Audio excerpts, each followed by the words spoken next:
Oh, I got me. Hello, chat. I hope you can hear us because we've had audio problems the last few weeks. Uh, I don't know if there are enough people watching us to be able to hear us. We'll So see. Anyways, I would rather not launch into my producer spiel until I'm certain people can hear me, because then it makes editing the VODs all awkward. Well, you, Chris, are audible. I don't know about the rest of us yet. Zing. We are all audible. Cool. Okay. Desktop audio functioning. We're good. So chat, whether you're watching now live or in the future via VOD, this is Magic Fish Radio. We run tabletop RPG streams on Tuesdays and Saturday nights. Tonight it is Exit to Eden, a world of darkness in space, which is all the NWoD splats you know or hate or both, all smushed together into a far-flung dystopian future where humanity has spread out across many regions and galaxies of space. The Supernats accidentally came out after a war with the True Fae who tried to conquer the galaxy, like you do. And 2,000 years after that, the Supernats are out and the government has decided they are the best scapegoats ever. Leading to these assholes, all but one, two of you assholes have yet to join up with the main crew of assholes, but in general, these characters are directly or tangentially related to an underground railroad that gets Supernats out of shitty systems that hate them into nicer systems that still like them. I hate them marginally less. Yes, hate them less, because generally those are the newer colonies on the rim of space where they still are fighting giant monsters. From the Hedge and or the Umbra or the Hissil. I mix up a lot of NWoD and OWoD terms. And my brain fog is terrible, so that's going to be a lot worse today. Have fun. I'd like to apologize in advance for all of the horrible GMing tonight. I was doing great until it rained, and then all the brain fog came back. But yes, this is us. We do have, if you're watching live, you can buy nerfs and buffs for the players and the GM, but we use channel points instead of cash. So if you bring up the channel points tab, you can buy +1s for the players, which go into a communal pool. You can buy +1s for the GM, which is me. You can buy custom NPCs, but we've put a limit on that because a few weeks ago it got overwhelming, and I'm still catching up to April's NPCs. But we do get to them eventually, and sometimes they become major NPCs because I like them better than the ones I built. So. Or because there were 4 critical fails in a row. Well, sometimes it's a gestalt. And sometimes the chaos just snowballs. And custom NPCs stick around for a while. So, yeah. Join our Discord. I'm terrible at all other social media. You want to know what's going on with our channel? Join our frickin' Discord. We have the most excellent shitposting channel, thanks to Merc, who is an excellent curator of shitposts. One of the best I have ever seen on the internet at large. And otherwise, just chat with us. I think we are full up on casting for the Saturday for Exit to Eden, but every other week we have one-shot indie RPG games.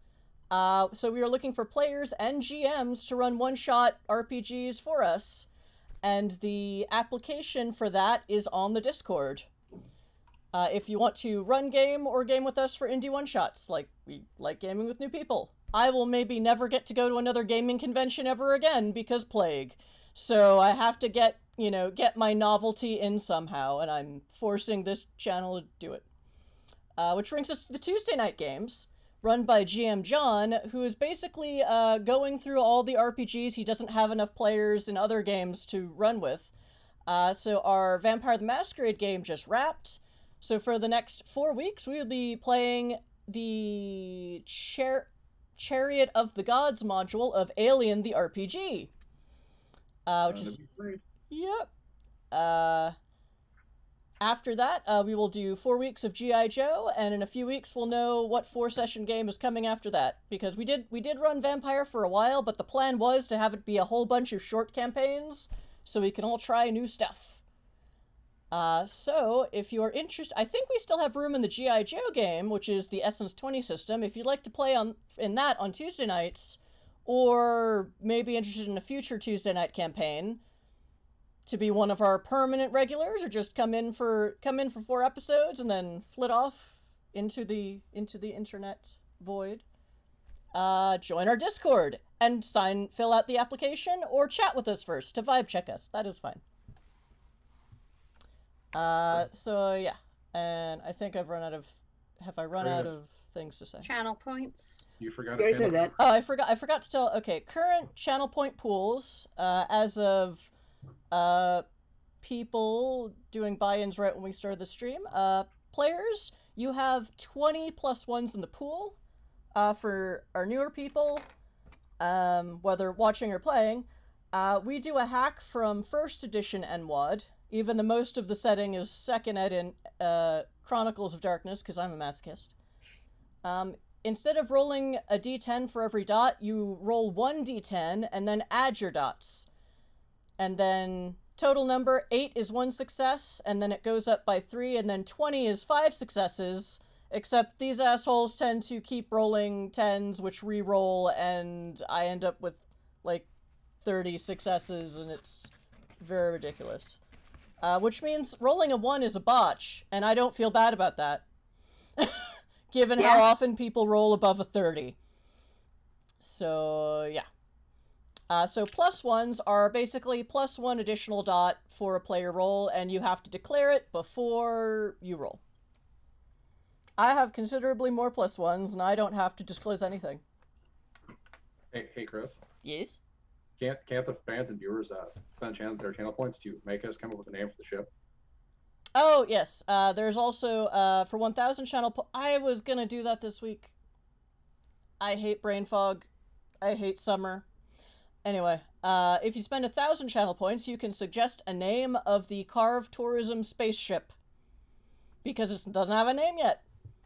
And once we have, I think this week, so this is your last chance to buy in a suggestion, and then this week I make the players vote on it.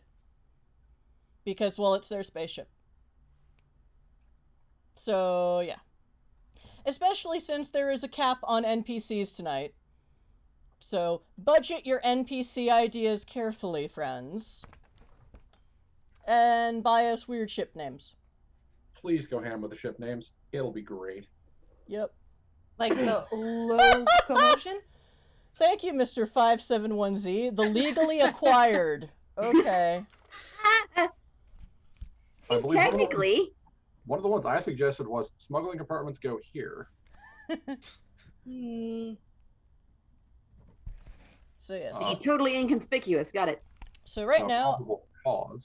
the game is called Exit to Eden because most of these characters were, at the time, living in Eden system, which is the last pro-Supernat system in the entire Expanse region of space.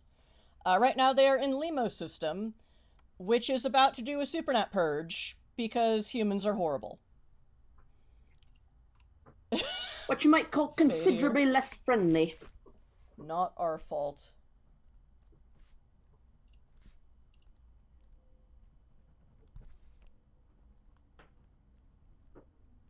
Okay. So, let's do character intros. Let's start with Holiday. I'm Holiday. I'm a piano-playing lawyer. Further details will reveal themselves as we go along. Next, Harper. Who are you? Hi, I'm Harper. I'm the designated demo man this evening. That's what he says anyway. Tries his best. Dune. I'm Mac. I'm playing Dune, the Wolfblood. Technically the weapons specialist for the team, although in current circs it is not particularly necessary. So at this point I'm just carrying around the ship's pets. Well, 2 of them. 2 of them, yes. Because one of them recently 2 out of 5, I think. may have asexually split itself, so now there are 2 jelly cat. Well, there's a jelly cat and a jelly kitten in a top hat that doubles as a protective suit. Yep, there's jelly kitten. We have jelly kitten, jelly cat, the Jellicle. dragon, and the Pomeranian. Although that's really more Dunes than anyone else's. The aquamarine dragon, which eats people. And Puka's floof. Right, the floof! I forgot the floof! Floof! Meanwhile, Puka in real life is gallivanting across Europe, so Sungrazer is off hanging out on his friend's ship that happened to be in dock. The Iron Butterfly of Eden System is here. Oh, I thought it was a sad pretzel. Oh, the Sad Pretzel is the name of the ship. Oh, okay. And the hedge beast, the hedge creature that follows around the Iron Butterfly.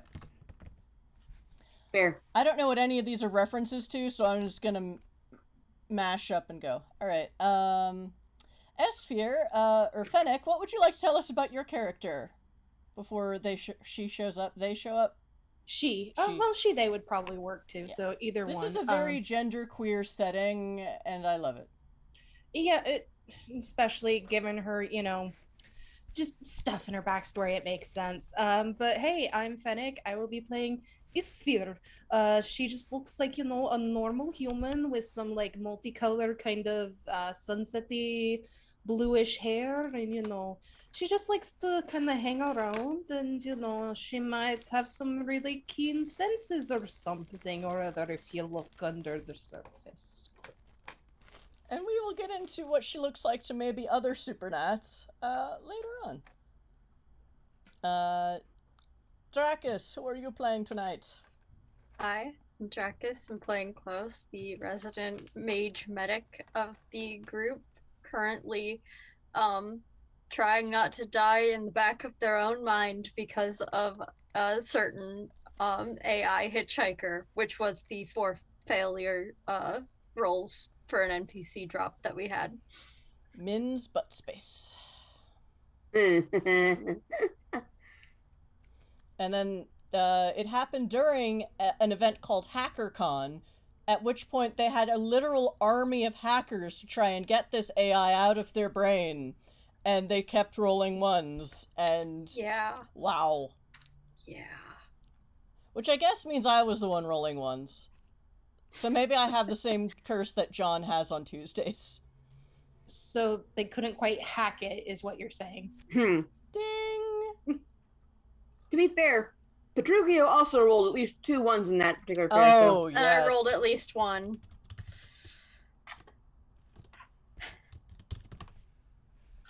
Also, this is a pro pun channel. If you can't deal with that, you should probably stop watching now. Mm-hmm. If you like it, keep watching. They're pun-prietary? 3 out of 10 on that one. Yeah, that was, yeah. I'll workshop it. When it can't get past the GM's brain fog, it's like, I didn't get either. Proprietary, you know. Anyways. Anyway, what were we doing? Oh yeah, game. Yeah, so our players ended up on Dysnomia, which is the shitty, less habitated planet in the system. The main one is Logoi, which is a big Coruscant-style city planet. Dysnomia is more like Mars in most fiction, where there's like domes, and the atmosphere is technically breathable, but not fun, so safer to go around with the respirator if you're one of those people that has to breathe. But given that it is now a Supernat refugee colony, a lot of people don't have to breathe. Also, why the jellycats need protective suits, because, you know, semi-desert conditions while you're part jellyfish isn't fun. Yes, and y'all had met a whole bunch of Supernats, or tried to. One, because you need someone to help you help some werewolves close a wound on Logoi. Limos is the system. And a whole bunch others because you're trying to get Supernats to actually come to the town hall meeting. And you wandered around the main habitation dome, where it's basically set up like a shanty town or like dog town in new Battlestar Galactica. Except the vampires have their own dome because, of course, they got the first one because they're probably financing everything else. Because they're vampires. That's what they're good for. Money. Anyway, Sphere.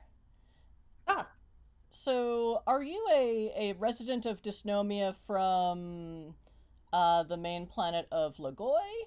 Or are you one of the freelance merchants who comes in at the underutilized shipyard to help bring in supplies for the refugee camp that is trying to rebuild itself? Given her occupation, she would moonlight as a freelancer, so she just kind of picks a ship and hops into wherever she's needed. Okay, so she doesn't have her own ship. No, at the moment. Well, yeah, I haven't spent the merit point for it. So, anyways, she's in the market. Yeah, it's maybe it's in repair because there is still a repair dock. It's just the gigantic shipbuilding space yard part of the main purpose of this planet was it has a huge shipyard. Yeah. So only about a quarter of the docks are open, but it's still pretty good repair work. So we'll see. Yeah. Her little, kind of Winnebago spaceship is stuck, getting some repairs to the transmission. It got towed by another freelance merchant ship. Something like that. Owed you a favor. Yeah, she's pretty personable.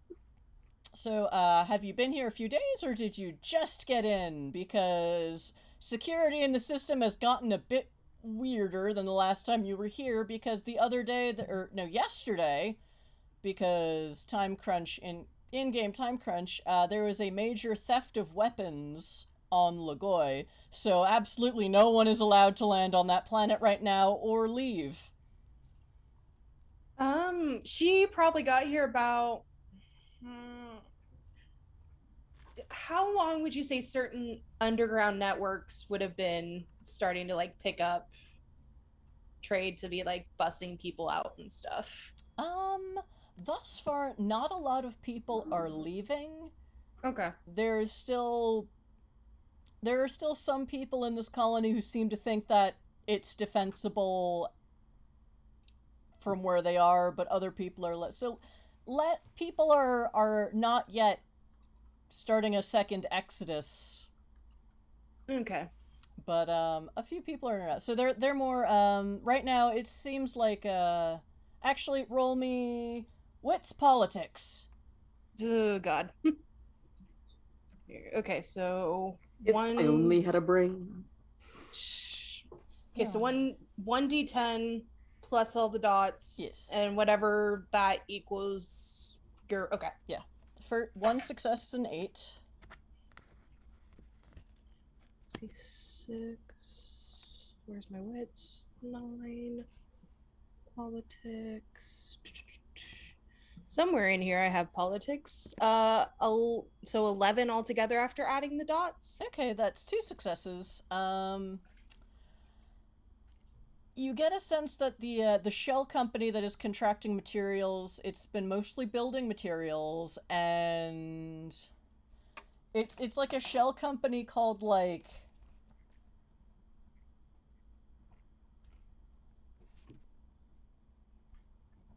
Bloodworn Enterprises. So you're assuming it's a vampire.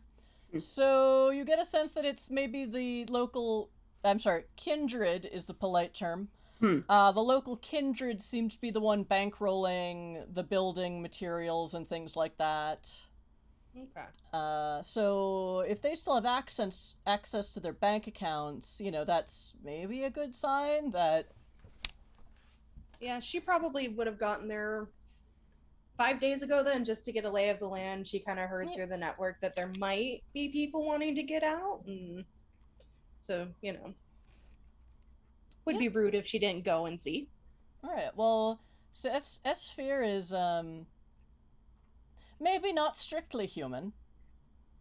So if she were to touch down in a colony of Supernats and you get... So coming in through the jump gate, because there are jump gates like in Babylon 5, basically.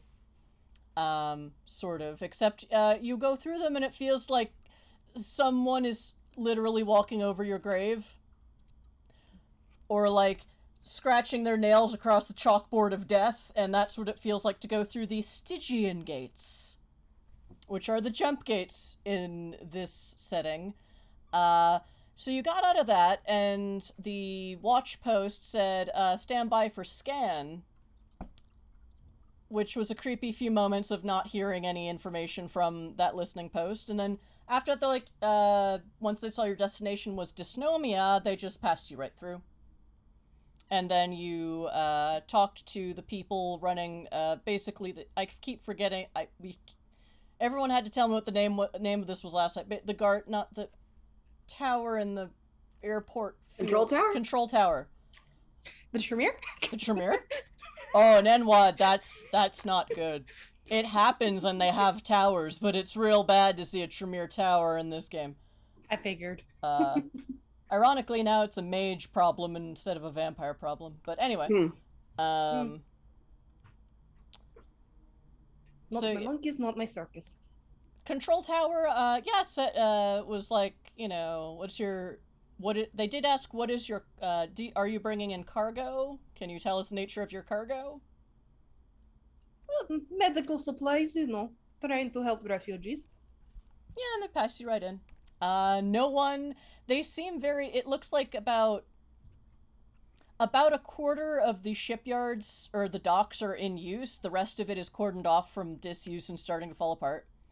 Of the quarter of the space that's open, only about a quarter of the berths are in use.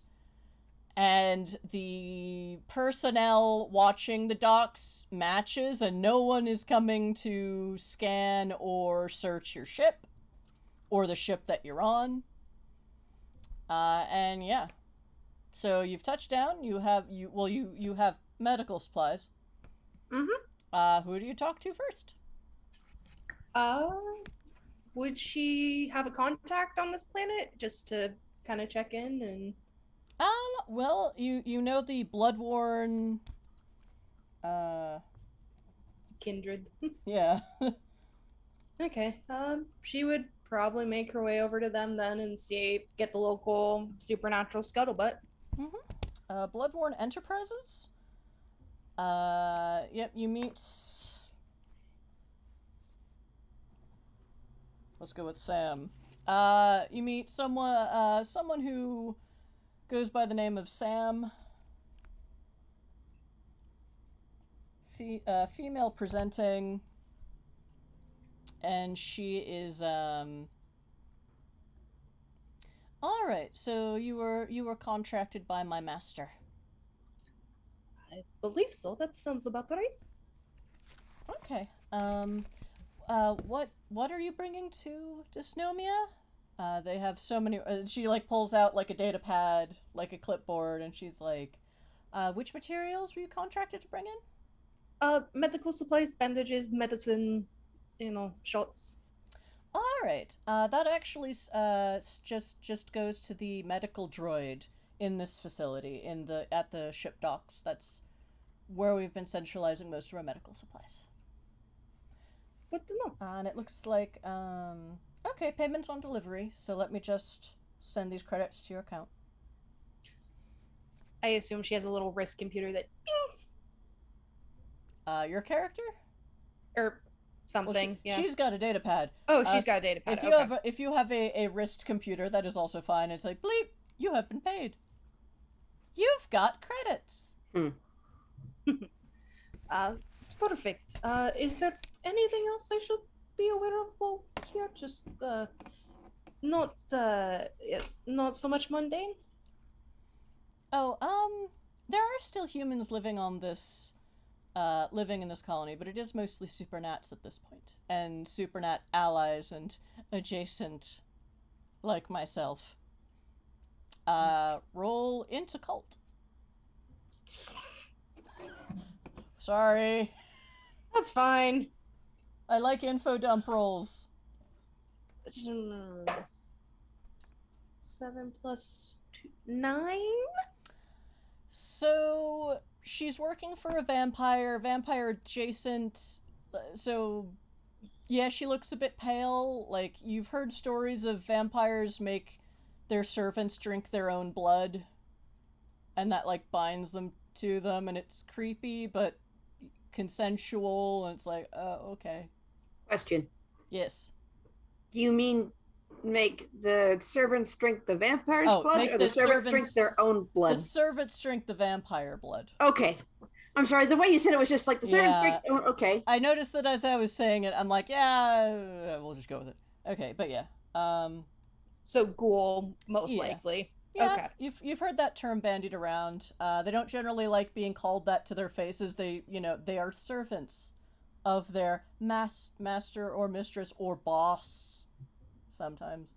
She said master, so she's probably got a really snooty kindred person. What? But okay, she'll nod. So if I were to and she'll gesture, not look like this, it'd be fine.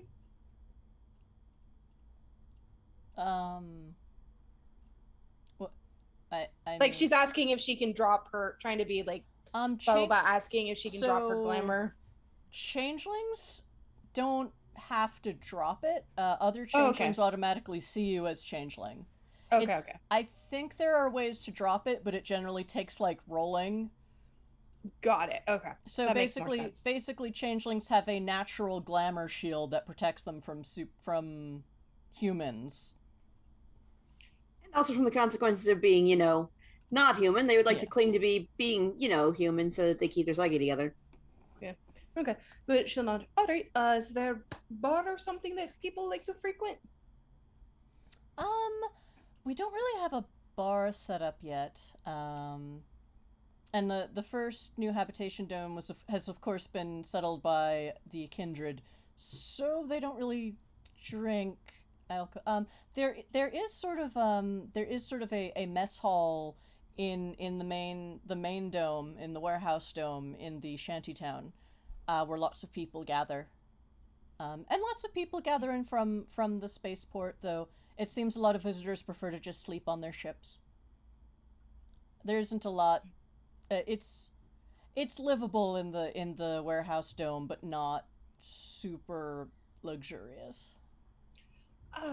That is fine. I can find cafeteria, no problem. You've been very helpful. Mm-hmm. Oh yeah, and just and she emails you through her data pad. If you need anything else, this is my email address.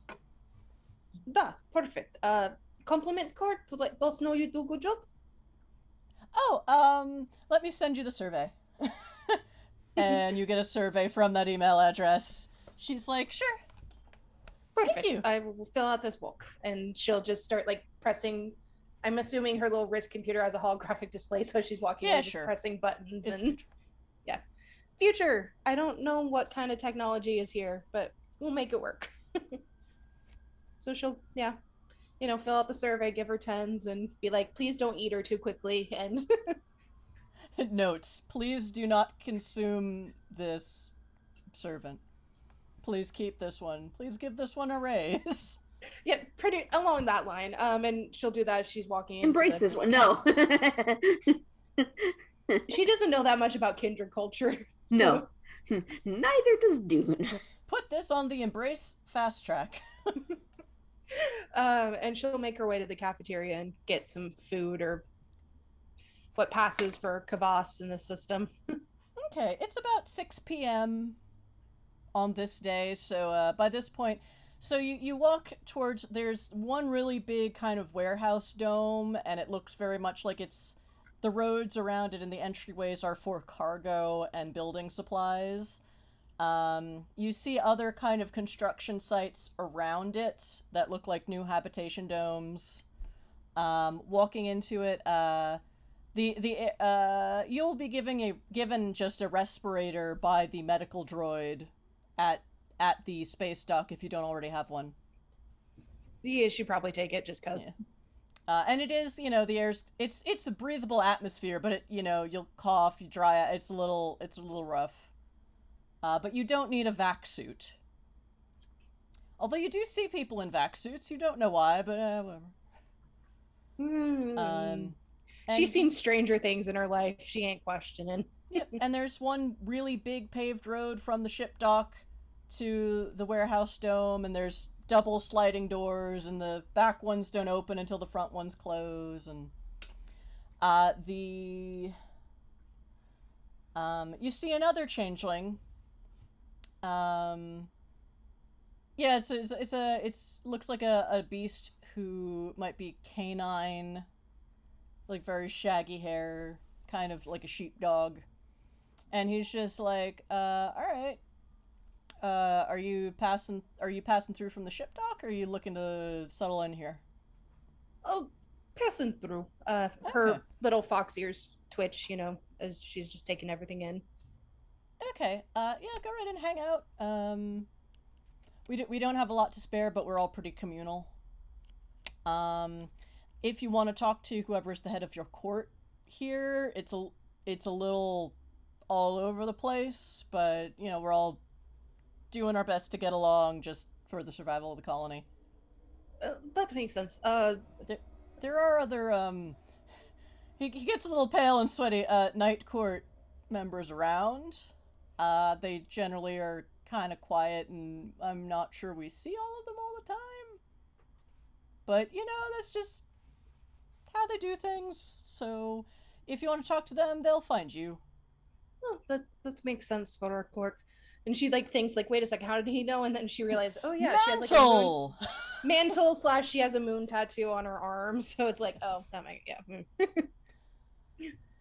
So she's like, it's very nice to meet you. Isphere. Esphere. Okay, cool. What was his name? Todd? I do love Todd. I think his name was Todd. Was the guy in the tower? Yeah, I will say this is Todd again. Oh, cool. I'm Todd. Yeah, enjoy. If you need anything, just pretty much ask anyone, and they'll send you to whoever you need to see about it. Perfect. I shall do that. Yeah, and he just lets you in. There isn't there are people carrying weapons openly. That's not typically how the main planet works. Does not have open carry, but on this planet, it's kind of a rogue colony anyway. In for a penny, in for a pound. Yeah. Also, you can just see by the other moon tattoos and brands that several of these people are probably walking weapons. So, I mean, she kind of tinks her claws a little, so she gets it. Yeah, she'll. Yeah, so you see, a bunch of people have, it's a bit crowded now because it's 6 p.m., so people have started coming in for dinner from a long day working out on the construction stuff. Yeah. Makes sense. And, they're changelings. You can just see changelings here and there. You see other people who might be human, could be something else. Once in a while, you see someone very pale who isn't blinking or breathing, but they're not really eating. They're just sort of hanging out. And a whole bunch of people, usually with facial brands and tattoos, who all seem to huddle together, not in a mean girl secretive fashion, but just feel more comfortable together in packs, shall we say. Throwing it up. Okay. She just takes stock of the local supernatural scene. And there doesn't seem to be any money exchanging. It's just people are basically making communal stew pots with a very makeshift kind of... And it definitely looks like this was a materials warehouse turned into a camp. So there are tents and fabrics hanging, although not so much near the cooking areas. There are water filtration systems set up on top of water pipes that were probably meant for coolant rather than potable water. So it's an interesting hodgepodge colony. Yeah, she'll get herself a bowl of whatever's on in the pot and look around for well, they have meat and non-meat options, or they have vegan and non-vegan available. she'll go with non-vegan. I gotta say the R in the place is pretty exciting. You could say it's intense. Mm. Go! Chat, you were warned. I'm at a 7 out of 10 on that one.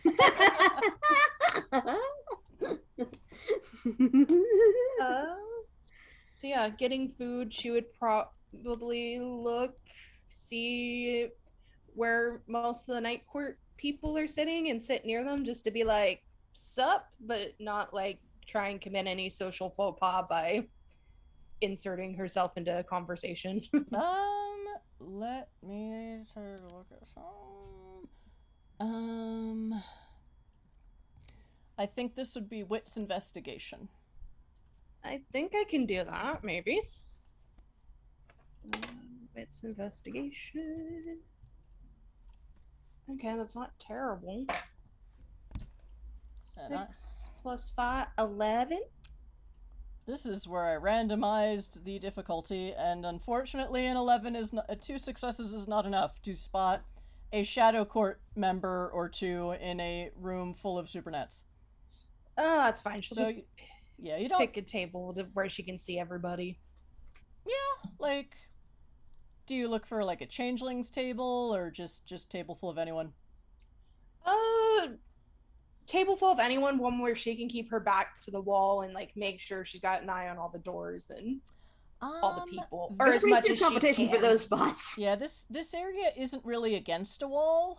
Okay. It's kind of out in the middle, and there's kind of like a stage area set up, and it looks like these tables are all very fold-upable and put to the side, so they probably do some kind of thing here. It's weird. Okay, she'll pick like a kind of corner-ish area then where she can see most everything. Yeah, that's easier to do. And there's, a bunch of people, and they sort of nod. And then there's this sparkly small girl in a frilly Lolita dress. And she's like, "Hi, you're new! I'm Tippy, who are you?" And she's just she exudes like warmth and glitter, and she's not a changeling, and there's just something exuberant and lively about it. Hi! Hello. Are you new? Are you a pirate? I want to run off with pirates. As much as I would hate to break a beautiful woman's heart, I must break your heart at this point. It's okay. I'm more resilient than I look. Are you a pirate? No, I'm not a pirate. Aw.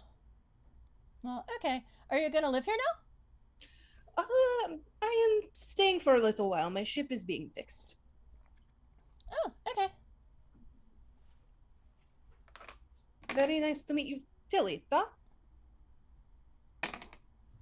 Esfir. Mm-hmm. You're a changeling.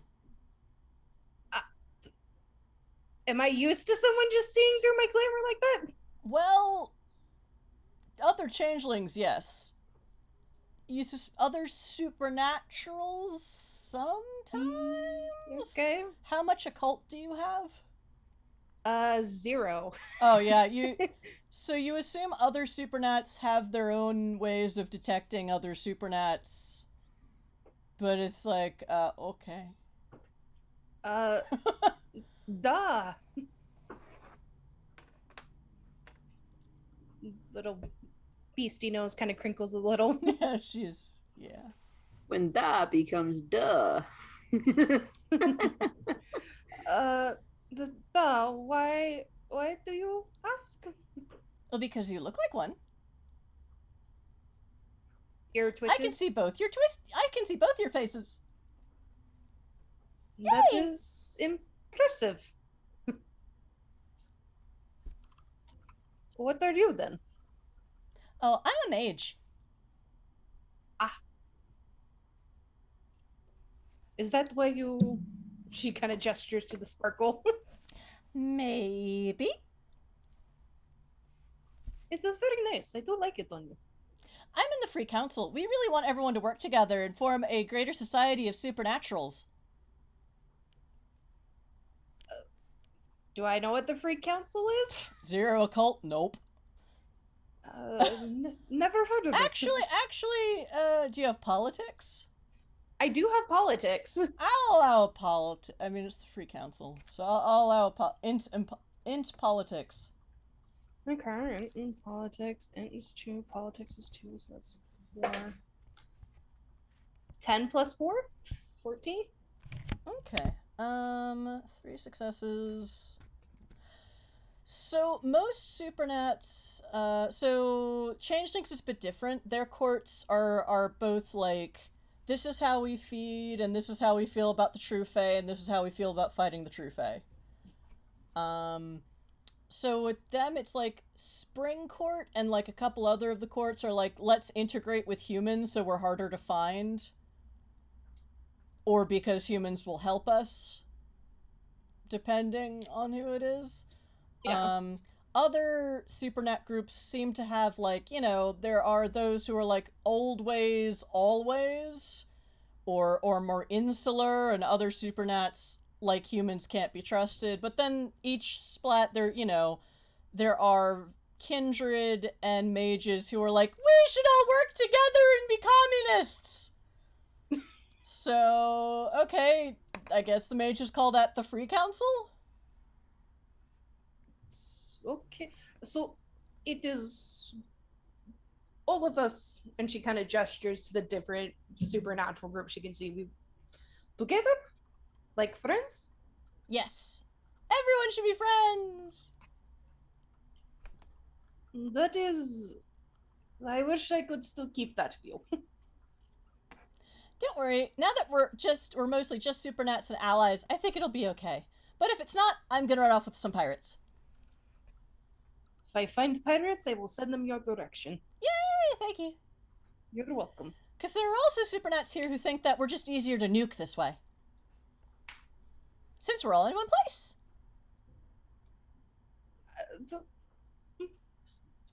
War strategy would say both points are valid. Depends on how good your siege tower is. Well, you don't really need siege towers when you have a nuclear bomb. It was metaphor, but you are and not Limos' wrong. system has lots of them, and the Imperial military is here. So yeah, nukes are on the menu. Other people at the table who otherwise seem sociable are kind of like, oh no, Tippy's talking. No one's like stopping her or looking angry about it, but some people are like, oh, the Tippy migraine has begun. No one's really trying to shush her up for whatever reason. She's like, I mean, but the Kindred are really stuck in on building this as their own new empire, so we're gonna keep working on it, I guess.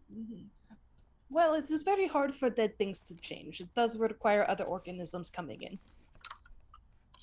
It depends. I have Carthian friends. They're really into teamwork. But yeah, other Kindred are less into change and sharing. Much like toddlers. They say mine. I'm not going to say no, but you shouldn't probably tell them that to their faces. I don't know. I think I have pretty cute face. You think I get away with it? Maybe. I mean, you're more than welcome to try. They all live in that dome over there. Maybe when I have had more kvass. Why you come over to say hi? Do you think I pirate or just say hi as welcoming? Well, she was already sitting here. Oh, that's a good point. I just like turned around. Hi! Did you eat? But yeah, she just smiles and starts to eat the stew concoction thing. Yep. So how long have you been here? Chris can't remember how long the colony's been here.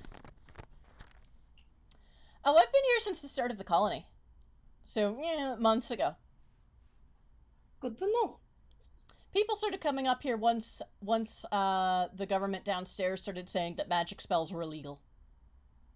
And then they started putting in the Supernat detectors, and then we're like, yeah, let's go to Dysnomia. And people have not thought to leave? Not yet. Some people want to. Some people are willing to see how this goes. Lots of people are on the fence. Moving this many thousands of Supernats and people in general is going to be logistically very complicated. It is, but you start with, one basket and come and make another trip, and eventually you have all eggs in one basket. And then the two megacorps that are fighting over the entire system have also come here with representatives to try and, I guess, make friends with us, just in case they don't kill us all? That sounds Exploitative. Yep. Umcon is here because they want to build new colonizing ships with the shipyards. And then Paragon is here because, well, they build weapons, so of course they also build spaceships with weapons on them. She kind of scratches at the, her shirt collar, which is, it's covered in, a dark kind of chain mail over it, and just scratches and well, yeah, sounds like humans fighting over resources. Yep. So, I mean, there are weird laws that are saying that they can't, that megacorps can't contract with the unions anymore, so Supernats can't work for their companies, and it's really awkward, so we don't really know but they're here, and it's, weird. And they certainly don't come in here to eat with us, so that kind of sucks. It sounds Actually, like no, maybe it doesn't suck, because they kind of suck. They sound like they suck. If they are not standing up for their people. Well, they're standing up for their people, but their people are the megacorps. And their faith is very binding in those megacorps. I think the rest of us are just sort of incidental, whether we're human or Supernat or otherwise. Binding like a Fae promise binding, or just contract human general bullshit contracts? Are you asking that in or out of character? Out of character to see if I need to make a roll for it? I think this would be another int politics. Okay, she's not terrible at that. Sneaky, sneaky fox.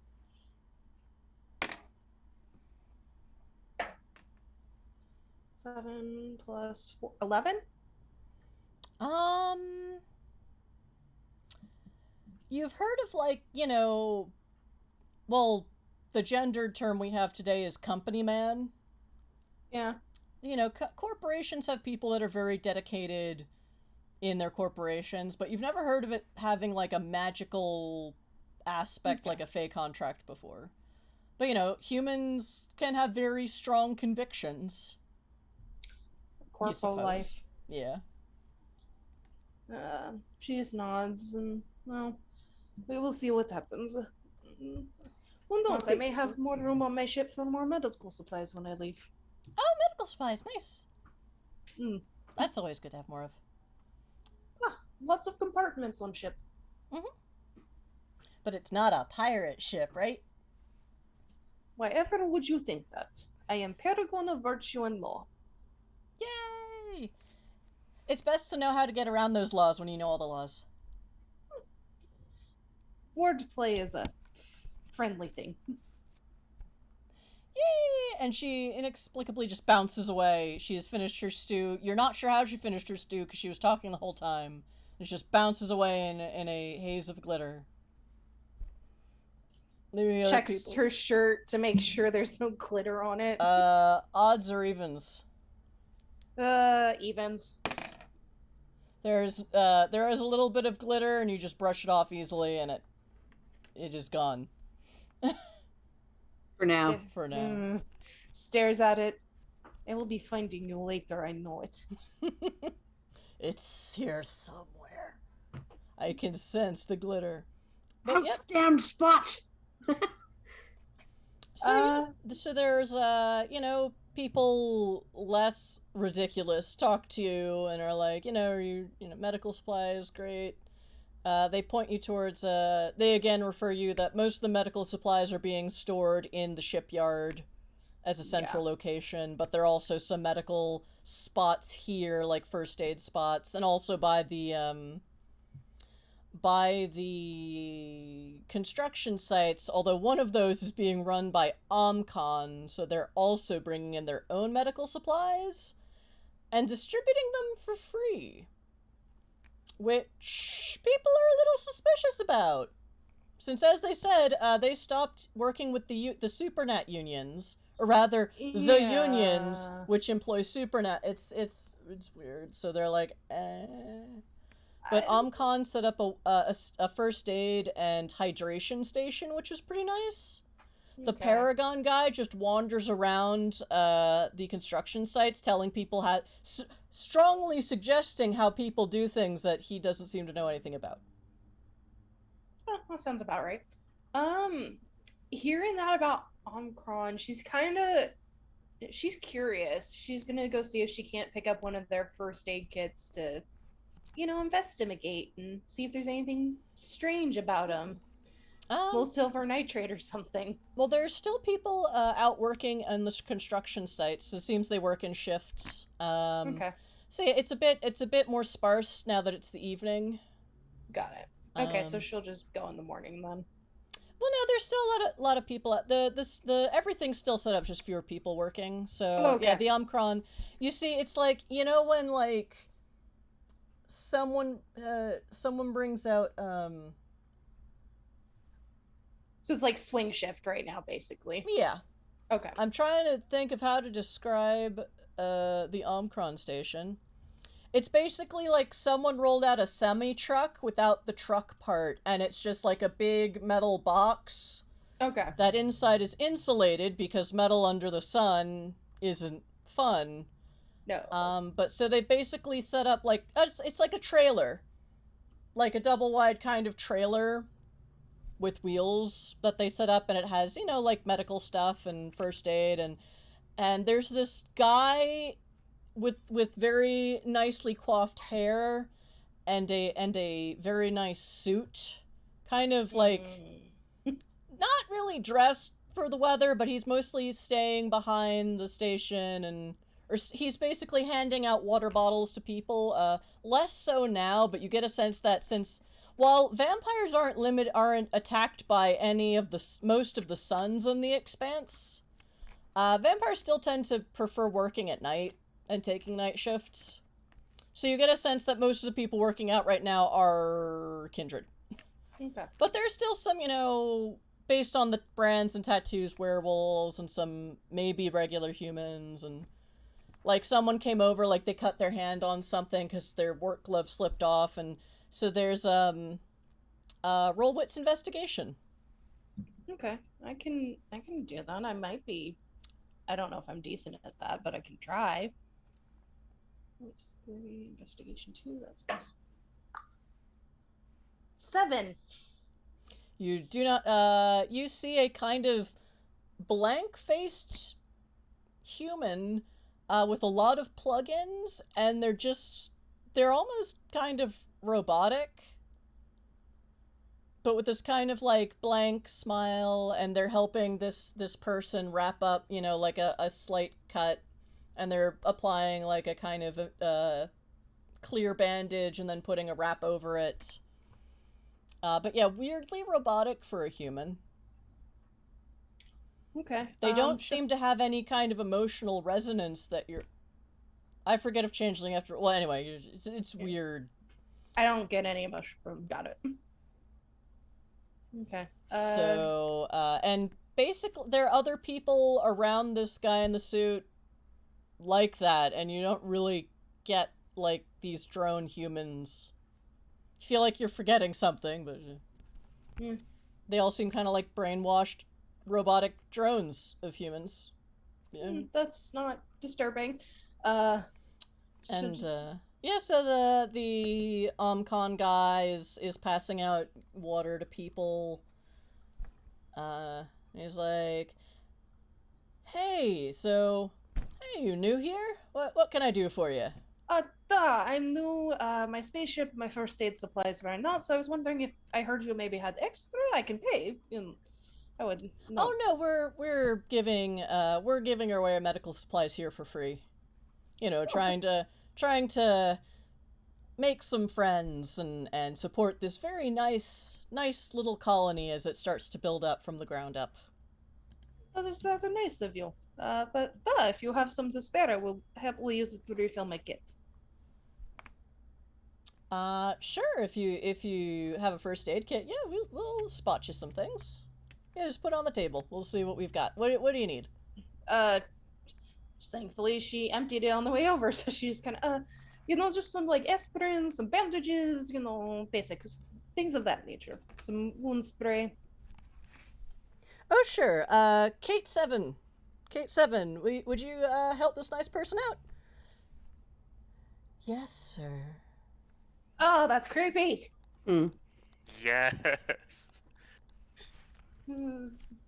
And Kate 7, all of these other humans look pretty much exactly the same in facial features. Or almost like identical twins. It's creepy. Let me help you. Now, what did you need again? And the Omcon guy is handing people water, shaking hands, very politician vibe. His hair is perfect. His hair seems impervious to the dust, the ochre yellow dust that's floating about. Oh, and he's got his respirator on, but it's like perfectly clear, so you can, see his perfectly chiseled features. He does not look exactly the same as these generally non-binary identical humans.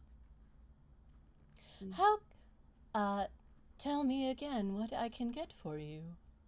Right. I will take the, just some wound spray, bandages, aspirin, very basic supplies from first aid kit.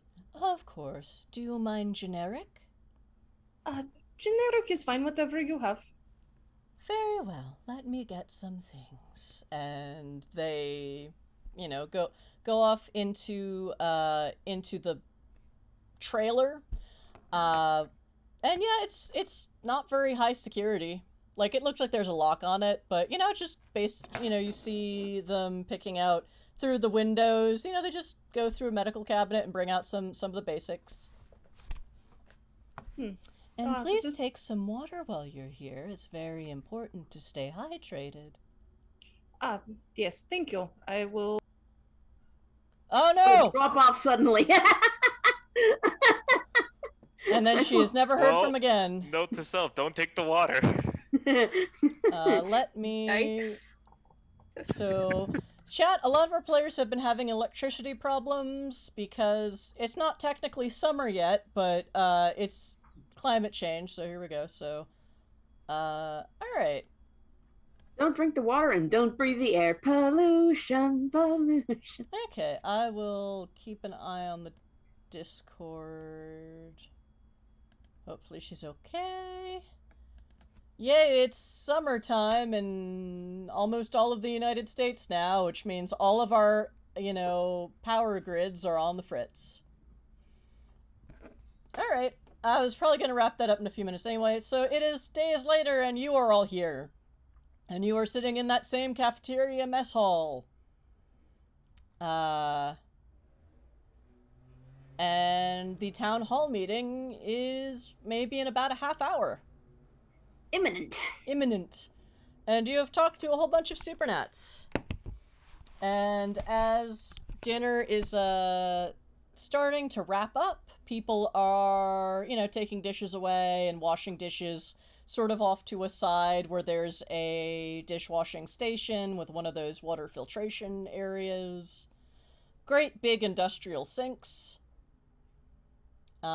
Weirdly enough, there is a wizened in there, and they just seem to be piling up dishes, and the wizened pulls a curtain around it so that no one can see them washing dishes for some reason. I'm assuming some wizened has the boggin abilities of working 3 times faster without anyone watching them. I mean, because if not, then what is the point? Anyway, so yeah, and as that is happening, people are starting to fold up the big cafeteria tables and setting up more chairs, and kind of there's a few rows of chairs, and there's kind of a towards the front, and then there's like standing room only at the back because they ran out of chairs. And there are a lot of people starting to wander in. It's not a really big stage. It's basically like they, you know, maybe about the length and width of a cargo container, but placed horizontally against the wall. So, oh. Yep, there we go. I believe She lives! the hedge did not get me. Gotta Okay. love those random Windows updates. We need to do the name though. The name, yeah. Oh, okay, hold on, chat. So talk amongst yourselves while cause Zoom decided to stop letting other people than the host change their own, Zoom names. And I don't know why. So... So, Dune will be basically standing off to the side, petting his Pomeranian, and he'll look over at the others on his group. So, I don't suppose that we have a particular plan beyond trying to convince as many people as possible to leave in the hollow of the ship and or help us basically tear up underneath Logoi.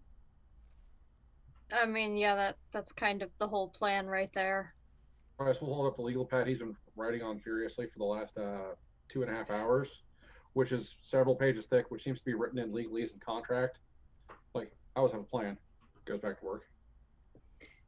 That's Well, why as we long keep as you're willing to around. articulate the plan, because I am not what you might call an elocutor. I can be in a pinch, but you know. Excuse me, an elocutionist. Okay, so Esphere, we'll just, I wasn't sure when you were coming back, so I started the next scene. It's totally fine. We can just say she yeah. got her supplies and is So you thoroughly creeped out. Yep, it was pretty creepy, but, you know, nothing seems to be wrong with the water, and you've just been hanging around, with the other denizens of the area. Yeah. You did finally find the night court eventually. You did finally, you didn't so much meet them as you noticed a few shadows kind of hovering, and you went to go look, and then they're like, nah, we're antisocial. That's fine. Well, But- hello to you too. Bull was very standoffish. Frickin' Moon Court. Am I the most social of the? That is very disturbing. If I'm the You most have the social of the. You have the slew of flaw gregarious. Do. Anyway, but so does the main Night Court NPC I have back in Eden, so... Or she would. Anyway, so you've been hanging out, and you see these assholes. There was some commotion today because someone tried to start building a fallout shelter by trying to carve a cave into one of the mountains about less than a mile from here. So apparently they started that today on a whim, and it didn't work out, and then a cybernetic emu of destruction got loose. But like all the summer in Novacourt have been spending the last few hours hunting it, which is good, because they need to hunt things. Like, they're more than willing to help with construction, but they're the summer in the Novacourt. They need to go out and beat shit up. Like, you're a night courtier. You understand that you just need to do that sometimes, and, you know. There are just times where your fist must meet flesh, and it is a good feeling. So, the Summer Queen is a woman called Liz Shaw, who is a draconic fairist, so very pretty, but has, like, these wings wrapped around her head and lizard eyes. And she's very erudite for... There isn't a proper Nova monarch, but those two courts tend to band together very well, so, you know... There also isn't a Spring Queen, but there is a Nebula King, and you hanging out, the politics are all kind of messed up because this is a refugee colony and people aren't sure whether they're staying or going. So it's a lot of, let's just work with what we have. So all the ball busters have gone off to hunt an evil cybernetic emu monster. Someone tried to blow up a mountain and failed. That was all commotion. Nah. someone. It's been a day. You're assured she- by your friends here that this is not typical. She just kind of shrugs. She's like, yeah, it is fine.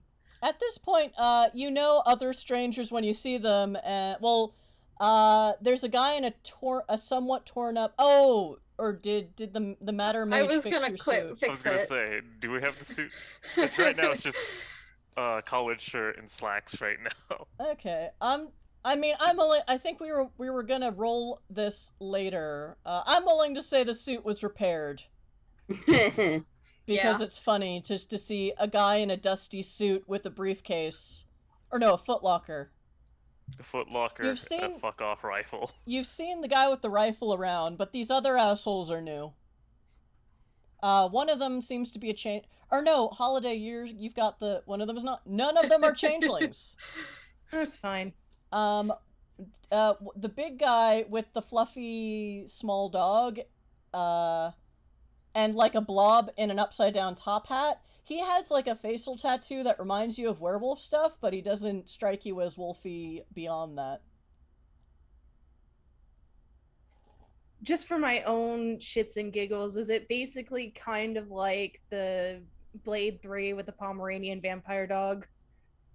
Is I kind of the didn't- vibe going I on. didn't- Wait, what? I forgot to watch Blade 3. I forgot to watch Blade 3. Blade 2 had Danny John Jules in it, so I saw it, but I forgot to see the third one. So basically, It's the first. I say the first. It is canonical not- it is appearance of Deadpool. It is Um, Oh, that's right, because Deadpool was in it. It is not a vampire dog. No, Okay. It is not a hedge beast. it's a Okay. Pomeranian, approximately the size of a palm, hence Pomeranian. Pomeranian. Okay. It was some rich asshole's genetically engineered pet that stole itself into my pocket and wouldn't leave when I was bartending at some rich asshole's party. So Okay.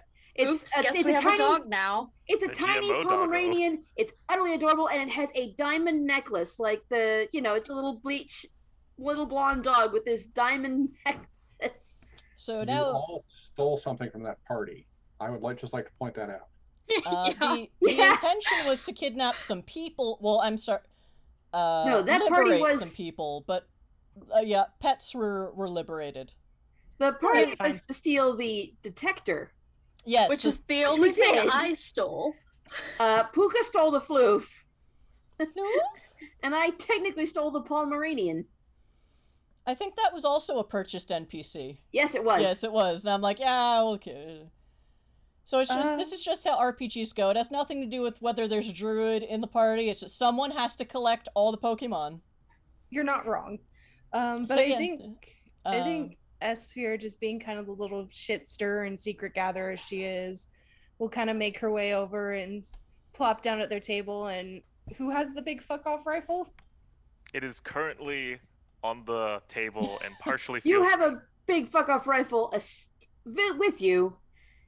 Dune No. might or might not have one in trenchcoat space.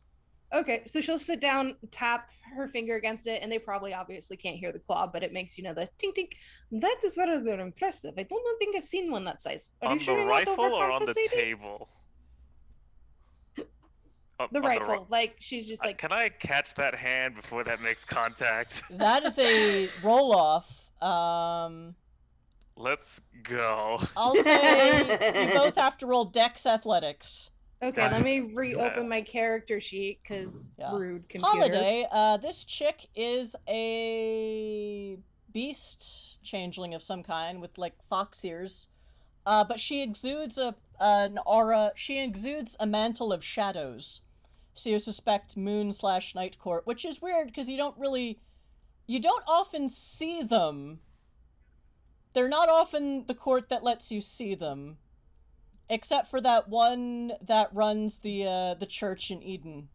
The Church of the Weird, but even she was also weird with an E and a Y. So But yeah, if Holiday can see her, it's very much like these kind of almost night colored fox ears and then little bit of fur going same color going Okay. down her jawline and a fox nose and then a tail sticking out that's the same color as her ears and like little claws and Oh, sharp so- teeth because So Gotta chomp. while everyone's rolling, let's do basic what your character looks like again. Holiday, what are you wearing? Because no one can really tell anything Who are else you about wearing currently?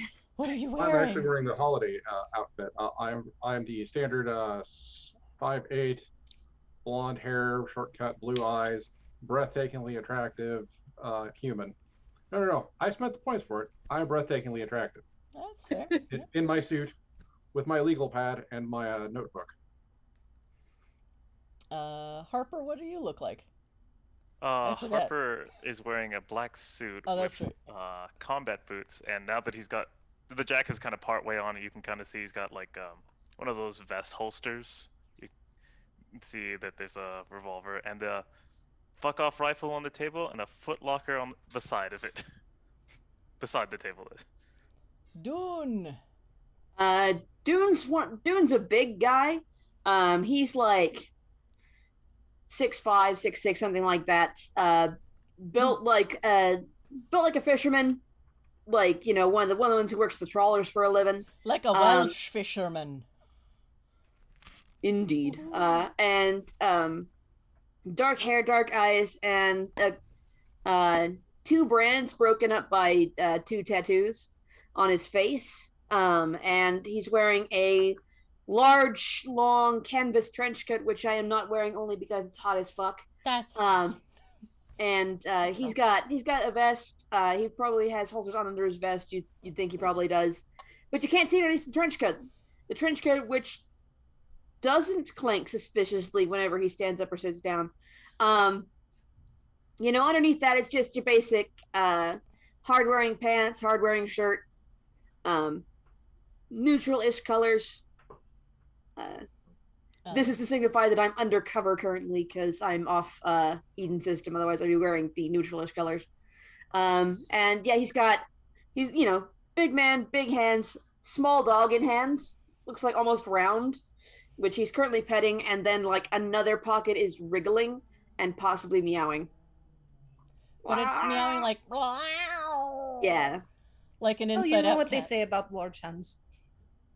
About Large heart. Warch hands? Large hands. Oh, large hands. Large hands, not 4chans. And on that note, what does Klaus look like today? Shockingly average and shockingly ambiguous. I'm trying really hard not to stand out in this crowd.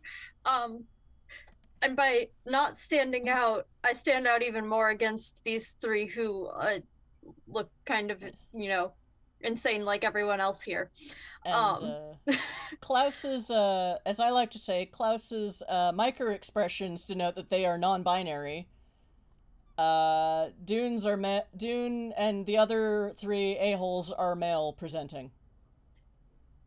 Yeah. Micro expressions! So I was gonna say, for those who can't see under Isfir's glamour, she just looks like a 24 to 25-year-old woman with like oil slick kind of hair, bright purple eyes, dark black t-shirt with a sort of darker chainmail over it and a leather jacket, and then ripped up black jeans with like kind of combat-y boots. She left her sword on the ship, so she doesn't have that at the moment. Alas. Alas, Already the doomed. lass without her cutlass. Swordy sword, the sword. All right, so how did we do with our agility rolls? Of get my 16 for 3 successes. Get your hand off my gun. I got 11, so he beats me. Yeah, so you do that, and Harper kind of picks your hand, or Harper, what do you do? He's like mid-cleaning, and as she reaches for the rifle, she just kind of like stops it and like, It's just her index finger, basically. can I help you? You just seem like the most interesting assholes in this place, so I came over to say hi. Well, I've known this guy for, very little amount of time, and I know one thing, don't touch his shit. Fair enough. This person seems to be the smartest one here too. As a general rule, I do find that it is a distinctly unwise idea to touch the personal effects of a man who smells quite so much of cordite as he does. And he does. Cordite and other fun stuff. Or touch things. We're not cops. Do what you want.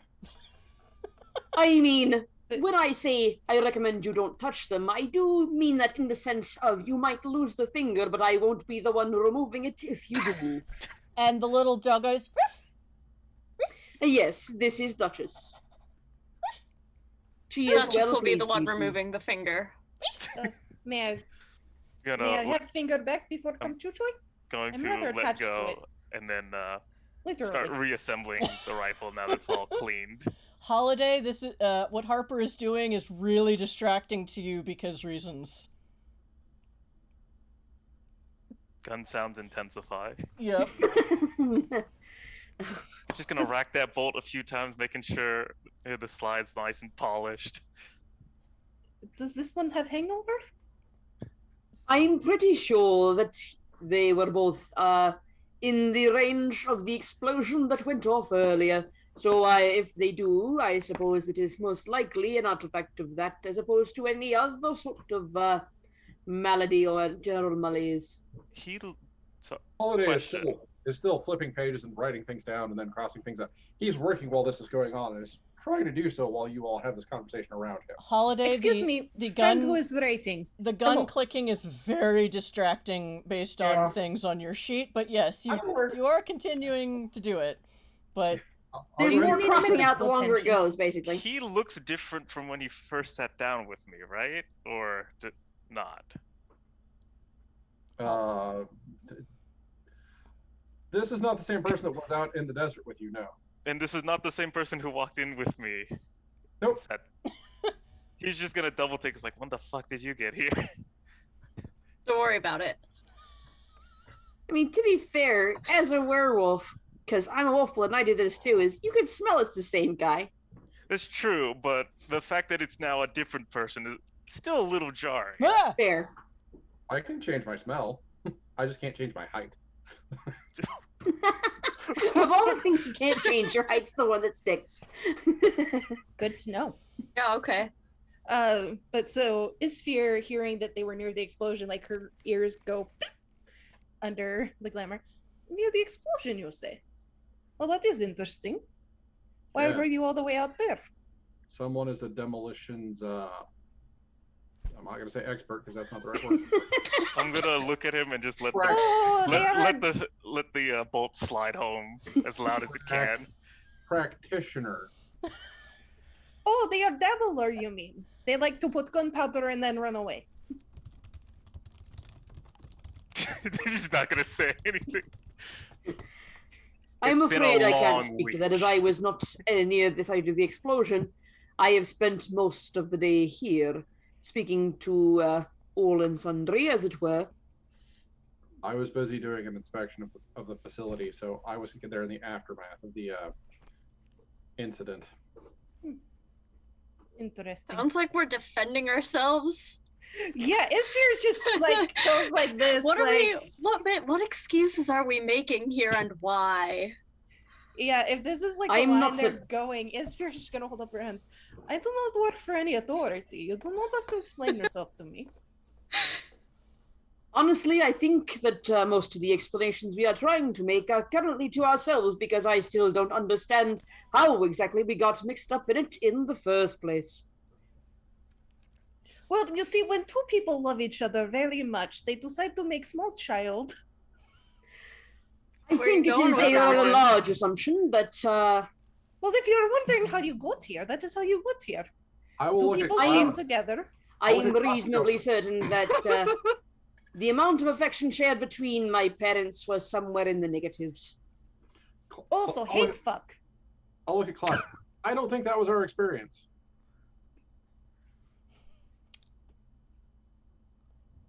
Wait, whose Racist? experience? Well, that's a little racist. She just. I am smirks. pretty sure that the pack encouraged my mother to breed my father just because they wanted to continue his genes in the line. I think we're getting into some too much information here, Dune. I did not need to know that. Also, like, prize show puppy. Says the Hell, Pomeranian. that's one way to I put want it. to ask how that worked out for them, but I really genuinely don't want to know the answer. Not I've enough spent the last liquor. 80 years of my life in Eden City, and I haven't seen any of my family in that entire time. I'll leave the rest up to you. There is not enough liquor in this room for this conversation to go any further. I will pull out a flask and hand it to Holiday. That was already included. True, but I suspect that you would like some anyway. No, you're not having any. You really shouldn't. She's You- just you- smelling it to see what I'm not it giving is. it to you. I'm not giving it to you. You shouldn't take it out of my hands. A random lady in goth gear hands you a glass goblet clearly full of blood. I mean... As beautiful as you are and as wonderful as that smells, I'm good. Just offering, and she kind of wanders back away to some other obvious vampires. Do we look? Looking like the stereotype of Madame Bathory. She kind of like goes like this with her canine teeth. Does it? They look a little sharp.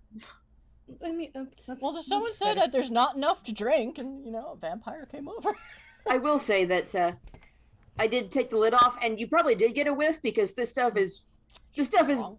Wolf Can- Country moonshine, and like you got a sniff too, Harper. I was gonna say, definitely. Harper, I will make, actually roll Wits Occult. Wits occult. Well, that'll be fun. Da, da, da, da. Oh, it'll be fun for me. I mean, how strong would it be compared to like some of the stuff she would have So, gotten in Arcadia? that'd be a 7, so no successes. Harper, that just smells like normal booze, and they're just really strong. Okay. I'm gonna kind of Um, lean over to. Esphere, you Would you- don't really remember what happened to in Arcadia? Okay, Although check that's fair. merits when you look into those later. Yeah. Wait. Harper, that just smells like normal alcohol and with nothing, absolutely nothing magical about it. I'm gonna Yep. kind of lean over. Although to the get a fact better that view. the neck of the hip flask is glowing is something No, of he a didn't. I would say he didn't even notice that. Fair. Esphere, do you want to roll Wits Occult? Sure, it's not my greatest, but I'll try. Hey, are you trading that?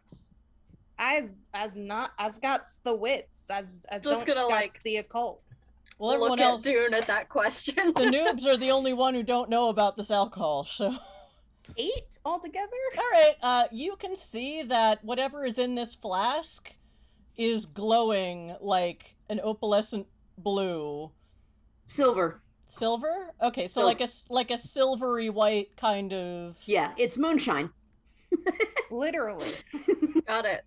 Okay, she just kind of tilts, So that peers is... at it, sniffs again.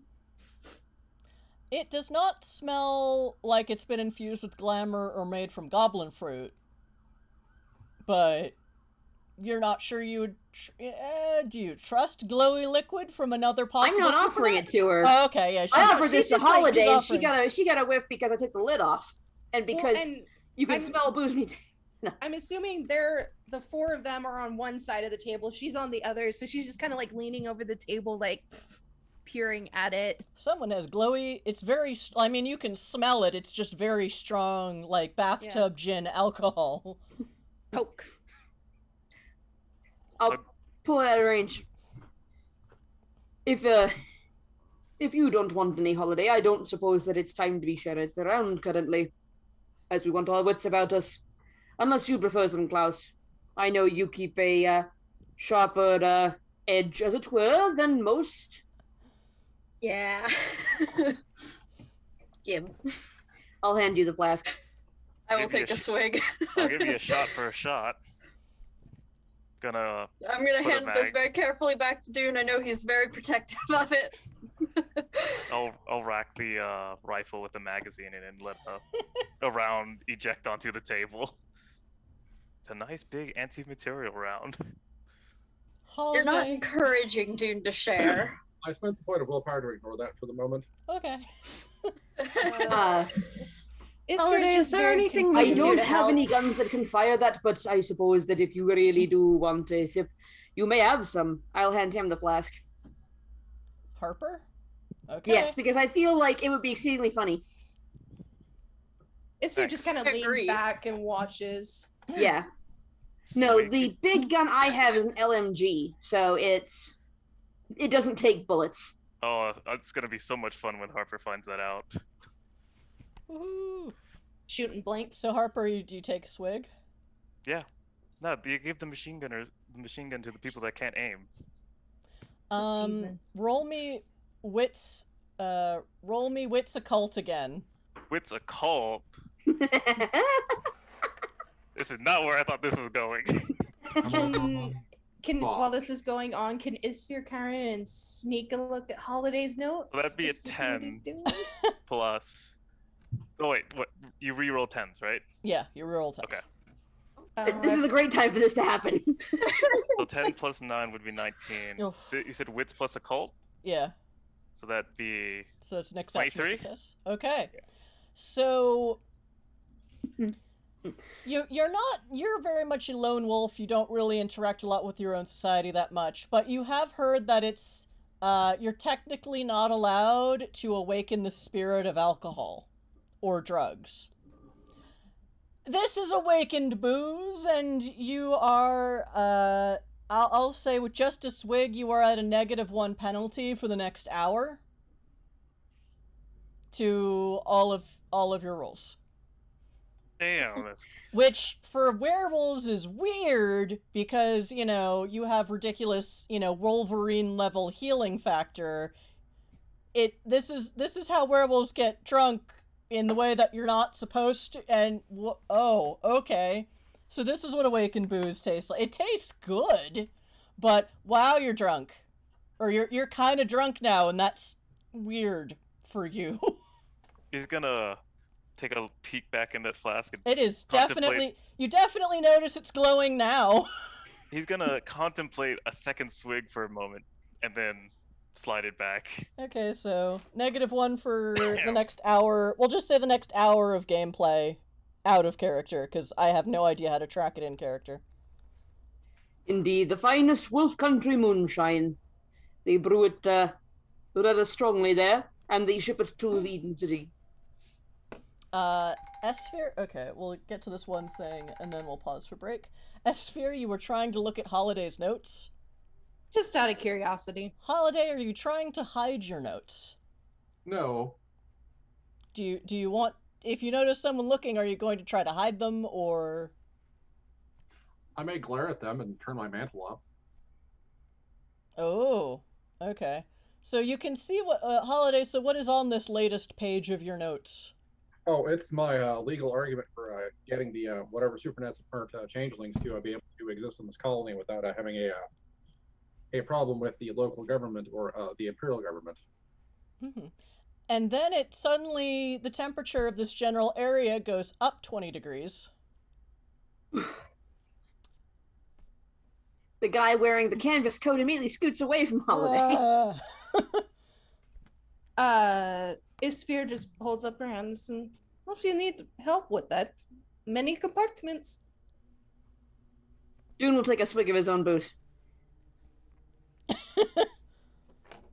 Dune has developed tolerance. Soon. Dune's been drinking this for basically almost as long as he's been living in Eden City, because he used to be a bartender, barback. And part of the, underground society of wolf bloods who are like, fuck you werewolves, we're gonna drink the awakened booze.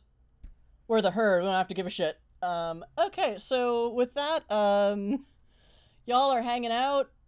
Most of the other tables have been folded up, and you see Tippy skipping back in her sparkly, curly, frilly glory. You see a lot of people coming in. Some are, if you're a changeling, you see a lot of changelings. If you're used to what werewolves look like, you see people with lots of the brands and tattoos, and some are just wolves in their wolf form. And lots of other people who just sort of, lots of people who are very pale and not blinking or breathing. And then a bunch of humans, because our mage doesn't have prime. Nope. Sorry. It's about the only thing I don't have any of. But Tippy's here, so you assume there are other mages here as well. As soon as Tippy makes her way up to the stage, I will take another shot of booze. Oh, she's not hopping up to the stage. Okay.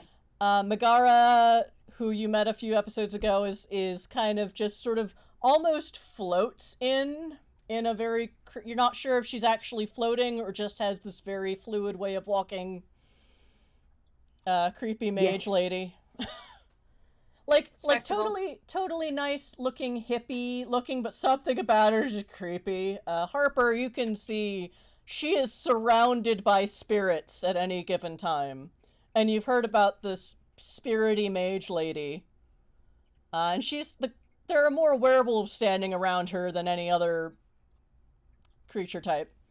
And with that, again, a very pale, male-presenting person, who's not blinking and not breathing, in a very sharp suit, with some kind of small gold lapel button, takes the stage, says, "Well, I call this meeting to order." And with that, we will take our 10-minute break.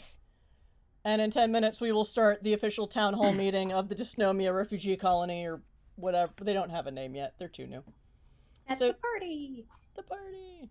And I have to remember what the prince of the city was gonna say. Anyway, well, that's my GM problem. Right now, it is break time. So chat, this is where we take a 10-minute break.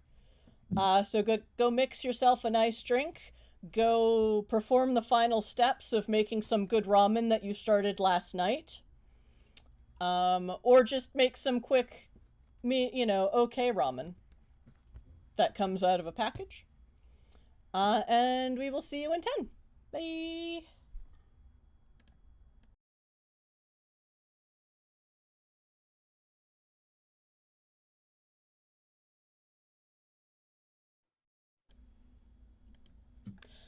And we're back.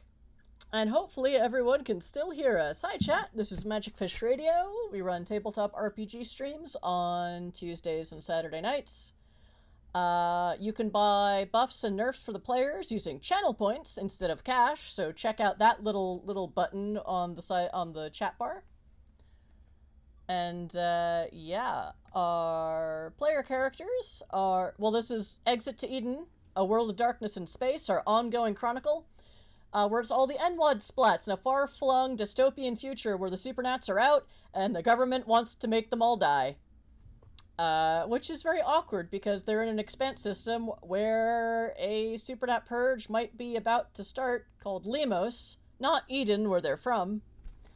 And they've all landed on this colony, this refugee colony, and are about to try, well, the town hall meeting has just started, and the non-binary vampire has gotten on stage. The non-binary vampire, like, there's only one. Sort of like Prince. Well, I mean, they are the prince, but, Yes. Sue and Chirukio's not here, and I don't think any of you have enough vampire lore to recognize the Invictus symbol on the lapel of their nice sharp suit. I, Dracus, don't even quite know what that means. It's fine. That's fine. But yes, so Nice. Last game, our players alternated between helping trying to blow up a mountain or the aftermath of trying to blow up a mountain, and then talking to a lot of local Supernats to get them to bring more Supernats to the town hall meeting. Helping. So, yeah. And yeah, you see Tippy is there, Agatha, the very creepy Nosferatu crone lady with the birds is there, but her birds are not with her. I guess they live in the vampire dome. I like the birds. The burbs. Doing the couple of werewolves you grudgingly spoke to are there. And there are more werewolves. You notice that the kindred are kind of... There is like one kind of large crew of kindred that are all keeping to themselves and have largely taken up the seats in front of the stage. But there's, all the other groups, as far as you can see them, are pretty mixed, and... Well, the werewolves are kind of, in packs, but not all the werewolves together. They're kind of interspersed, and some of those werewolves hang out with changelings and human passing people, and so there's some vampires spread out too, but yeah. So you get a sense of, okay, those are the rich vampy people sitting there, and everyone else is more kind of mixed together and hanging out. From what people are saying as they're coming in, you do get a sense this is a bigger town hall meeting than they've had for a while. And it looks like people are here to listen. So, as a non-binary person who is not blinking or breathing and is very pale, and has a little scepter-shaped... Is it a scepter? I think it's a scepter-shaped. Little gold lapel pin on their, on the lapel of their sharp suit. So comes up and stands in front of a microphone and says, "Hello, colonists. Thank you for all coming to this town hall meeting. We have not had one of this size for quite a while. I applaud you for all the work you have done in helping us all to rebuild this colony as a place where we supernaturals can live and prosper and live in harmony with each other. Some of you may already know, but some representatives calling themselves, some visitors calling themselves the Karve Tourism Ltd company have brought a few problems and offers to our attention today.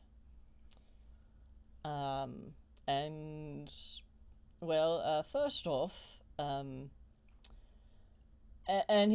they kind of take out their notes, and it's like, Mr. Abram, please just show yourself. And there's sort of a poof, kind of in what you thought was an empty chair. Or actually, no, kind of next to the stage, someone suddenly poofs into visual range, and they're just like,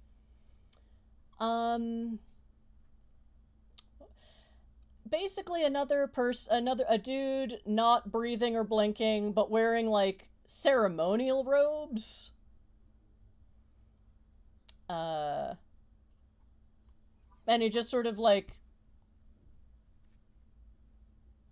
and he's like, yes, our visitors have informed us that there is something called a wound under the Ponos district. And with that, like, you get a sense of who the mages and werewolves are, because they're the ones going, what?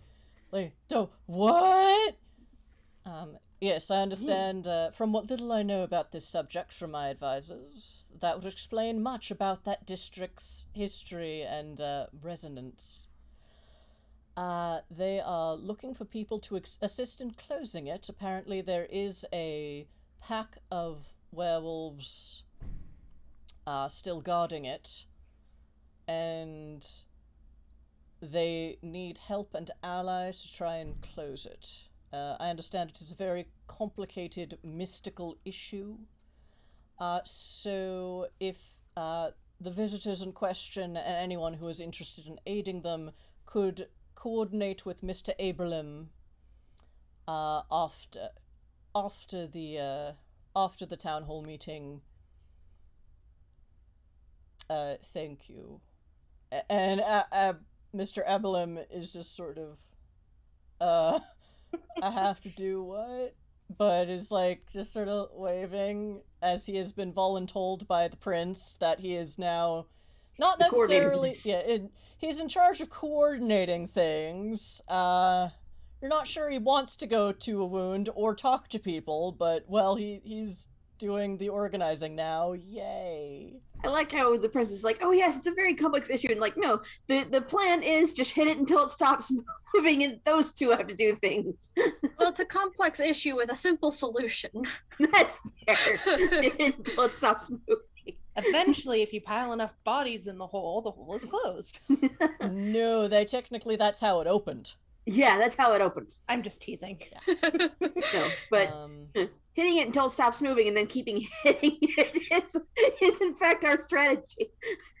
We have a couple of NPCs who are going to do something about it. Well, but really, for everybody who's not the spirit mage and the spirit werewolf assistants, then your job is to hit it until it doesn't. You move already get a anymore. sense of the people with the face tattoos are already like, yeah, let's beat the shit out of something.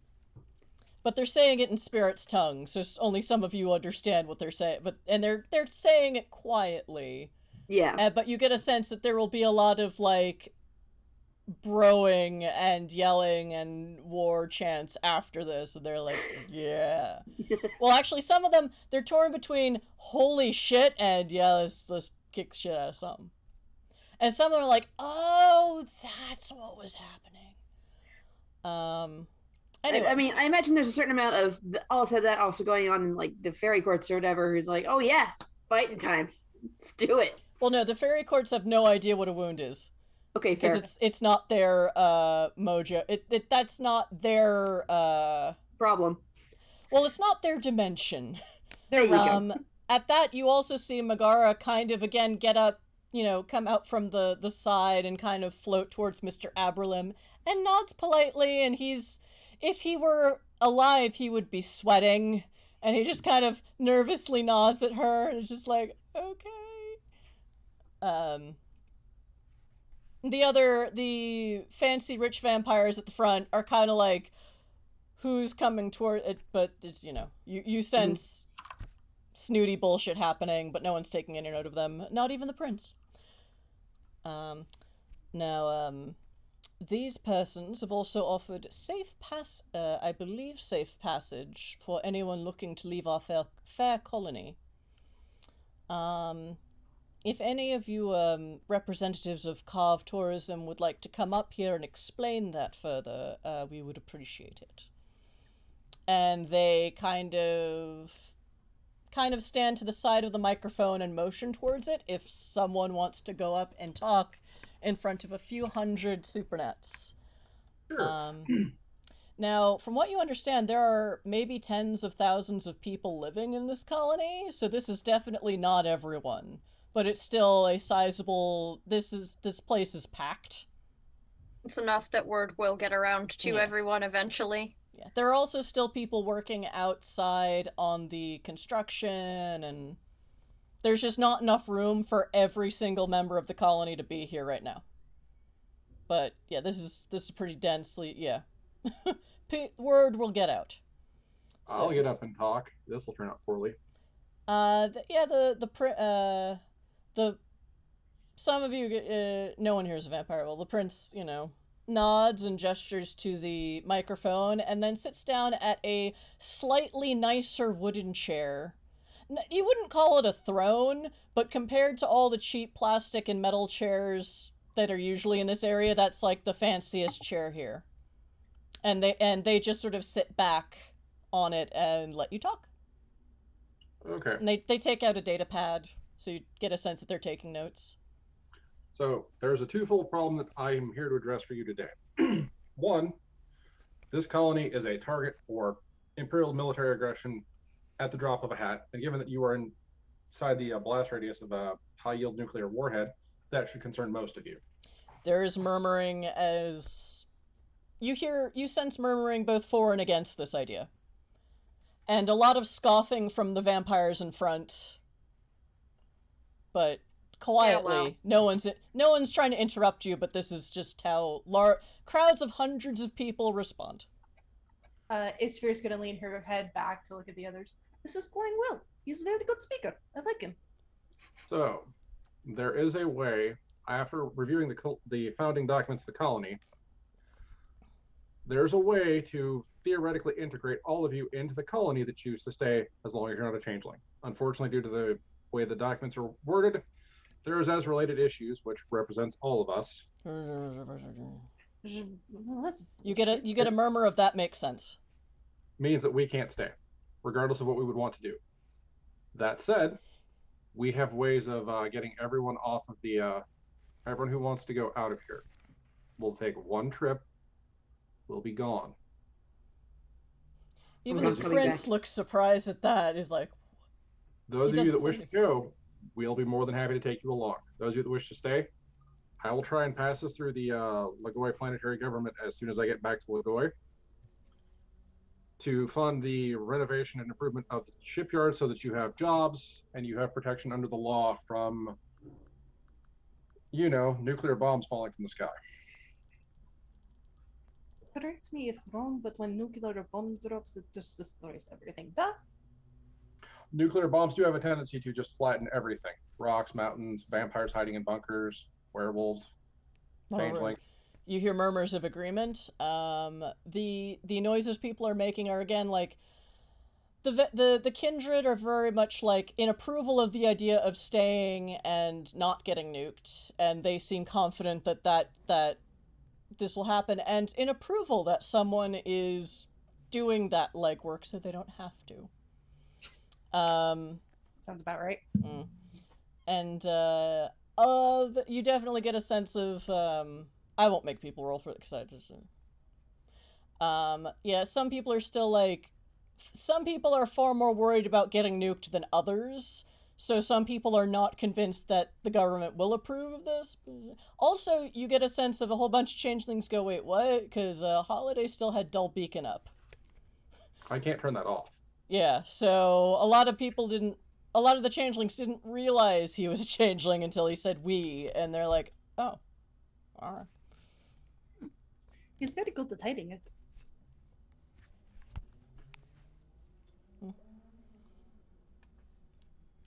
Now, before we can leave the system, we are going back to assist the crows in their problem with the wound. I'm not asking you to go if you don't want to. It's dangerous. It's scary. It's a festering hellhole in the side of the planet. But if we don't deal with it, it will consume the planet and destroy everything. Literally destroy the planet. The Hasil, the whatever dimensions are adjacent to it, it will destroy the planet entirely and leave a smoking crater where it is.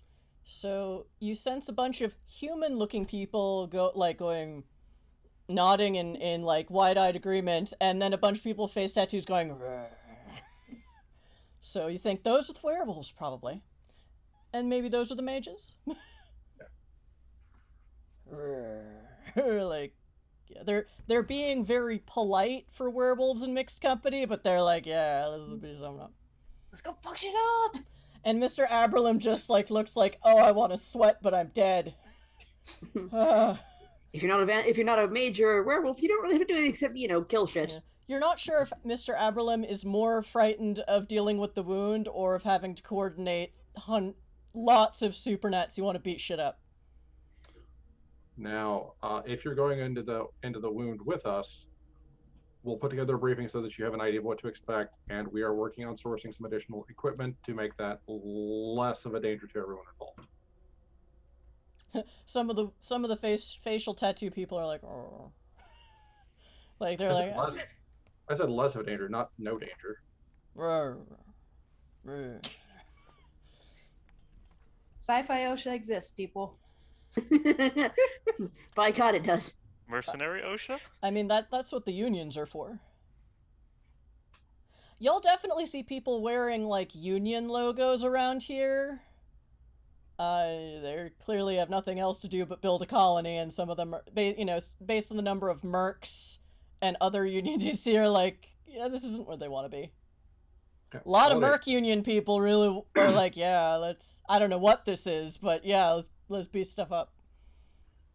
For those of you that are in need of supplies of blood, goblin fruit, whatever the rest of you consume, we did bring supplies with us when we came from Eden.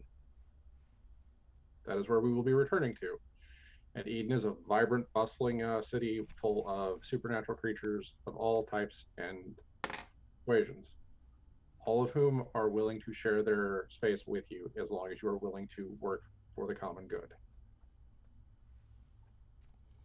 From the noise response you hear, you don't get a sense that a lot of people know what your system is, but you'll tell them later.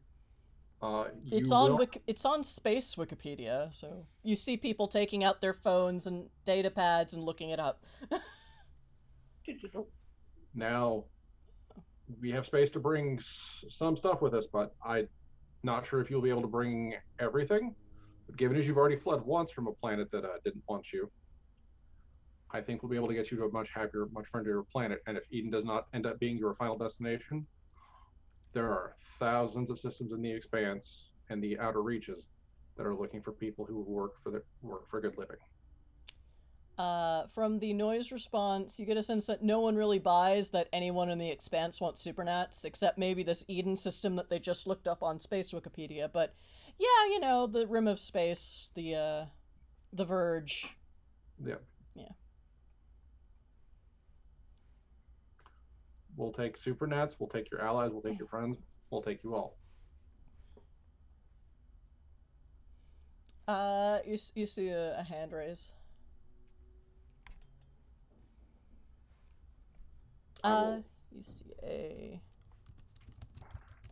You see another non-binary person stand up. They're just sort of jeans and a t-shirt.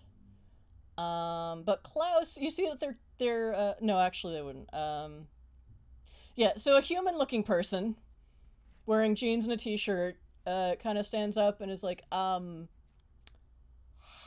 are you going to get all of us out of the system in one go? And then they sit back down.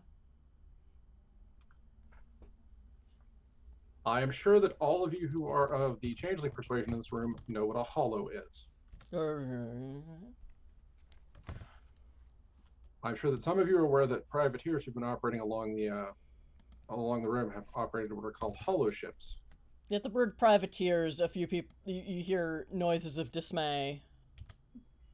Tilly, woo! People will stare death daggers at whoever made that. Oh, Tibby, no, Tibby doesn't. Oh, Even Tippy doesn't do that. Okay. She knows enough about pirates to know that that is not a good word. That's fair. Karve came into the possession of one of these ships after they took it away from the privateers who were holding on to it. Maybe we murdered most of them. That ship is sitting on the docking bay out front, waiting to take anybody who wants to go with us. Roll me. I think this one will take a roll. I think this will be Wit's Subterfuge. Oh, I'm not lying to anybody. You're not. Who's lying to people? Not exactly lying. You'll see. So we'll just, what's your ridiculous roll?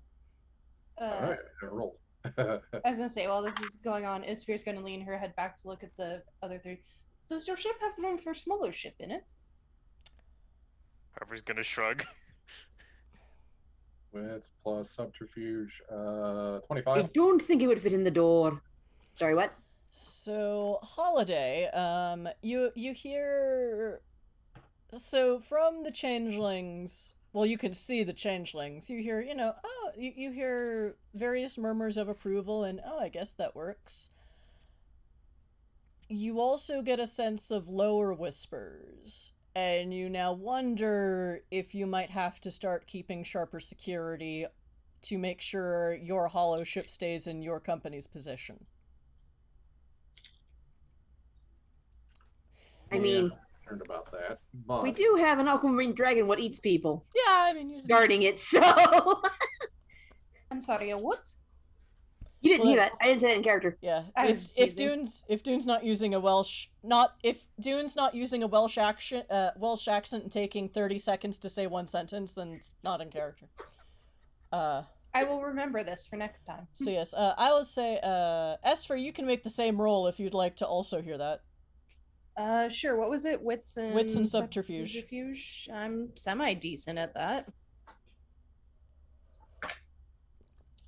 11 altogether. You get a sense of the two levels of quiet conversation, but you're not sure what the second one means. Just that people seem to be in approval. Okay, a hollow ship, like that'll work. at that point, when I hear that lower murmur, I will remove my mask. I will spend the point of glamour to peel my to have my mask shatter, and have the ogre standing underneath. I'm a member of the Nova Court, and if I catch anyone coming anywhere near my ship that's not supposed to be there, you know exactly what I'm going to do to you. that second level of murmur stops. Yeah. So Harper, what you saw was the very attractive white blonde man, just like fracture like a broken mirror, and suddenly there's now an 8.5 foot ogre. Okay, and can everyone see that, or just changelings? Oh, everyone can see Okay. it. Okay, I was gonna say Isphere's like, oh, that is what he looks like. He's gonna have to look up for this one. I've never seen him do that before. He's very tall. No, also, I don't think he's done it before. With some people suddenly shutting up, you hear other people giggling at them for being assholes and being caught at being assholes in public. Isphere can put two in and fact, two together. some of the smug vampires are laughing at those assholes. So, hell of an impression. we are working together to take care of all of you and to make sure that you all get out of here safely that choose to go. I'm not going to make you go. You're free to make whatever decision you want to, but we're here for a while. We will take anybody who wants to go. We're going to try and free the people who disappeared off of Logoi. We're going to help the crows. Those are our 3 objectives. And then we're going to leave the system, and we probably won't ever be back. The system's far too dangerous for us to try and make another run in, especially if the system goes core. I want you all to understand that I realize that this is a life-changing decision for you, but you all have to make it for the best interest of you, for your families. Do what you need to do. That is what we're offering you today. Any questions?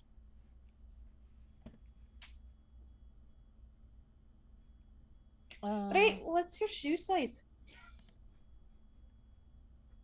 Some people giggle at that.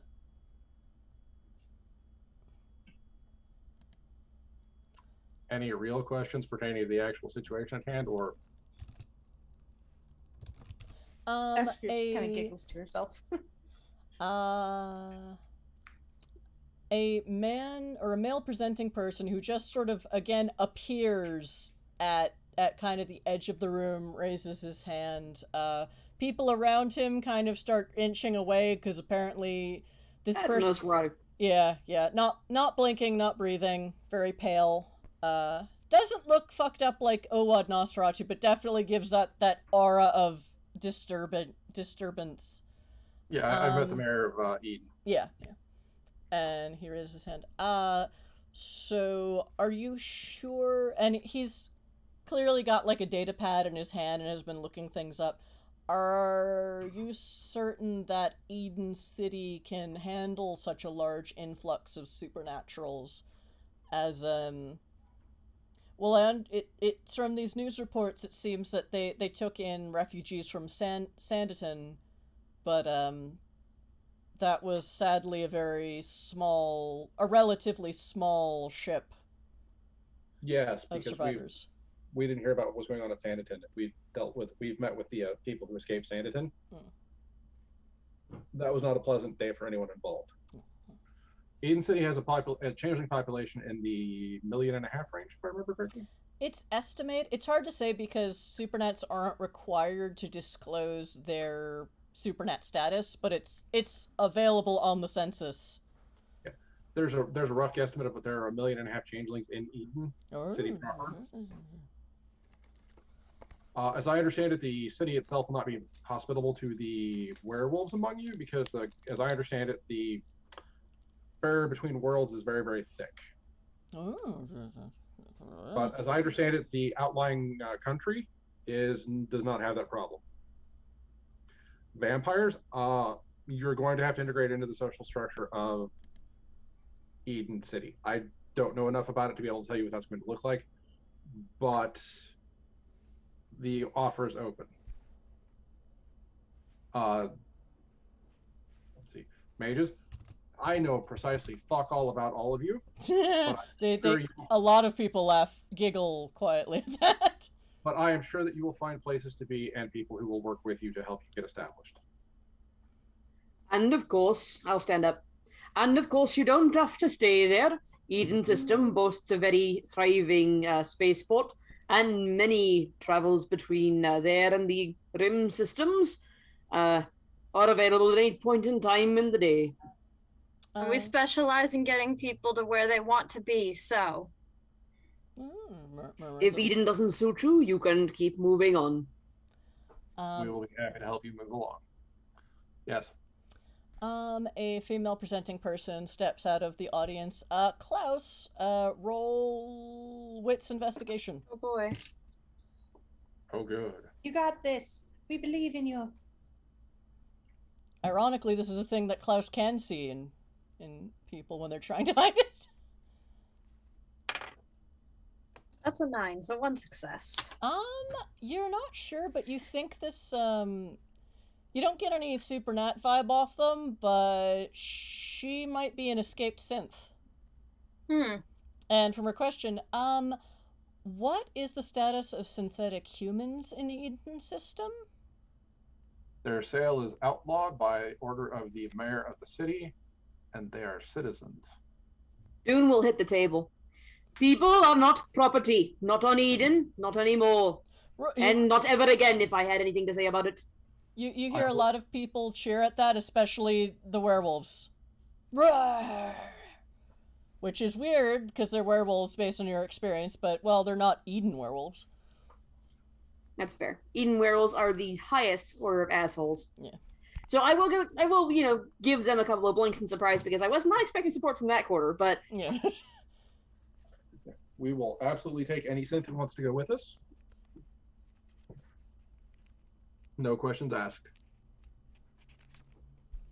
By now, the woman has already just sort of fled back into the crowd, so no one can see her because, well, Klaus, she's probably she's hiding it, but,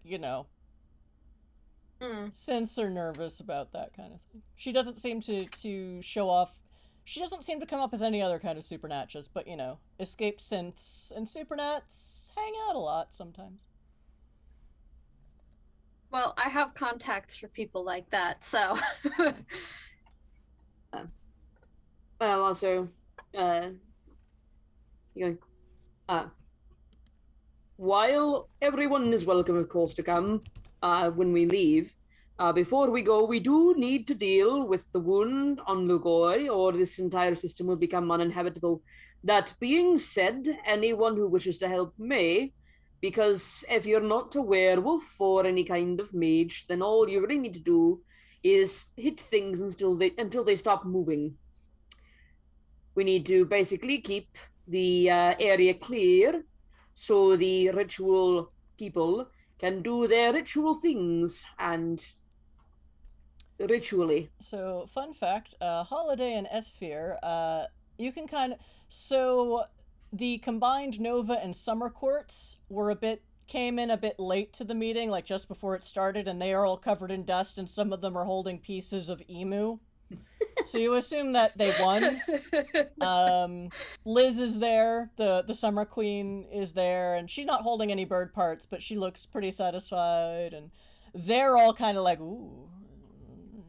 She's got a new headdress of feathers. Nah, I'm kidding. She's too classy for that. Someone else does. A few other people have done that, have already made crafty things out of feathers, and yeah. Someone's using the head like a puppet, and Liz is sort of glaring at them because like there's a meeting going, and they kind of quietly like put it away. Can Isphere like throw her voice to have it come out of the puppet, like just do a... It's already been put away, so you can roll for that later. So yeah, the Summer Core is kind of like roar, and the werewolves see them and like, roar, and it's like, yeah, there's people are looking to fight something. You can tell they're a little worried about having to go back onto the planet they just escaped, but If we're not going to the expensive areas, so yeah. It's not as big of a problem. You see another hand go up. She's actually sitting in the front row with the vampires, but she's breathing and has the facial tattoos that indicate, well, Dune, I'd say you can tell, Gibbous Shadow Lord. So, the kind of werewolf that would hang out with vampires, maybe. She's like, can you explain more about how, Eden City is inhospitable to the Forsaken? Or are there any werewolves there, or is it just... So, No, as it's... and she's like, I was talking to the man on stage, excuse me. So, that seems a bit more in character for werewolves, as Dune is used to. As I understand it, the gauntlet, I believe is what it's called, is very, very thick, and the spirits do not travel freely back and forth the way they do here. As a result, Eden City is not very populated by the werewolves. As I understand it, there is a pack that operates in the sewers, and there's another pack that runs some sort of operation in the city, but they're not my area of expertise. Thank you. And she primly sits back down. And some of her vampire friends are like, wait, you're leaving? She's just like... And she's just even more stone-faced than the vampires she's sitting with. It's really weird. She wants to fight it out with anti-Batman. By God, she can fight it out with anti-Batman. I'm sure anti-Batman's had to put a few Shadow Lords in their place over the years. Yeah, no. We will take her, but if she does not find a place for her to fit in, that's going to be her problem. I'm pretty sure she'll find a warm welcome among the wolves of Wolf Country. More Shadow Lords for breeding. Woohoo! They are very concerned with pedigree. That's one of their things, is they think they've cracked, how to make more Forsaken, which is good ancestry. Yeah, sure. The Shadow Lords are all the snooty werewolves put together. Makes sense. From NWoD, So that comes up. You see, a human wearing a black leather trench coat raises his hand. And he's also got like a cell phone out. He's like, is it true goblin fruit grows out on the streets of Eden City? Yes. And he's like typing furiously on his data pad at that, and some of the changelings are like, that's weird. The hedge is very, very, very active, and there is a very, very well-defined hedge realm counterpart to Eden City itself. Is it also true that there's a lot of outbreaks of red thorn, and a lot of the changelings go, A lot of outbreaks? I don't think so. There are outbreaks of it, and there is a fire brigade that's tasked with handling that.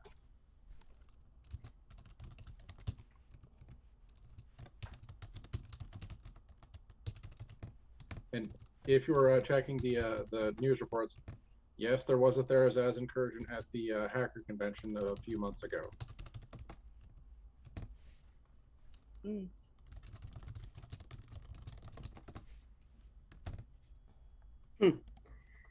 Didn't like the taste of cold iron, though, did it? I'm giving them time to look it up. And yeah, people are looking it up on their cell phones.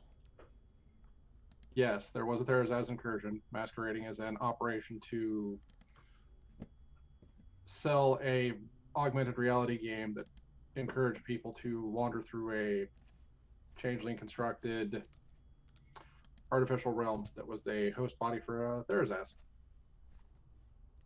846 people went into that thing. 846 people came out of it. Well, I think it was closer to 900 after we managed to get all the other ones out as well. It was 800. It was 800 people. Oh, 800 people I went have in, that exact but we got some number extra written changelings somewhere. out. It was like 24 extra changelings. Okay. Which still rounds up to 900. Another... Yes. Another lady raises her hand. Changelings, well, in both her... Okay, so... In her face seeming, she looks very lizard-like. But more like a beast than like a Ferris draconic. Okay.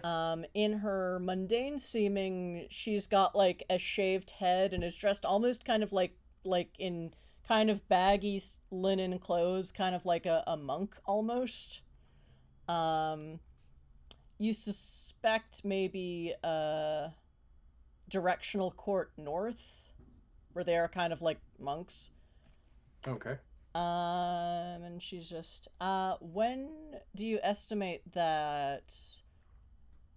Well, I guess you still have to plan the logistics for the wound thing, but if all goes well, then when will be those of us who wish to leave be shipping out? I'd like us to be ready to go in 2 weeks. 2 weeks should give you enough time to sort out your decisions. It'll give me time to get this pushed through the Logoi legislature for those of you that are choosing to stay. But we'll be off planet at the end of 2 weeks. I know for some of you that's not a lot of time. However, we have to counterbalance that with the risk to the planet Logoi and the possibility that the Imperial military will decide to go hot.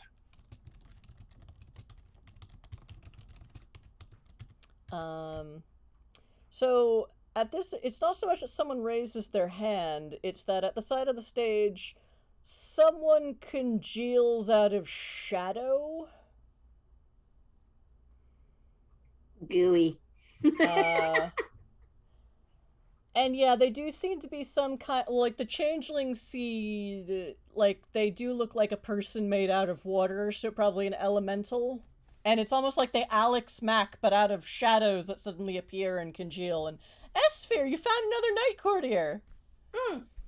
Oh, good. I was wondering where they were. Who will be coordinating the exodus from this colony to Idun's system? And then they poof back out into shadow. No, hello. My court mates are so rude, I tell you. What, I've been here 5 days and they Yeah, a few people are a little like, huh? Weird. The changelings are more kind of freaked by that because, well, the changelings know what they're looking at. And the moon quarter's scary. Everyone else just like, huh, changeling bullshit. Okay. Oh, I was gonna say, Changelings- Esther's only saying that to the table, like near her, because she doesn't want to interrupt Holiday. Changelings can be dramatic too. Okay. I will coordinate the logistical side of everything. I would nominate Liz Shaw to be the coordinator person for you, those of you that are choosing to leave. Pass everything up through her. If she delegates it to someone else, that is entirely her prerogative. Roll me, because you can see her from where you are, and you know who that is. Yes. You hear murmurs of approval from the changelings. Roll me... I'd say this is another wit subterfuge roll. Could I add my bonus for bureaucracy? This is more of a cold read. Okay. So, yeah.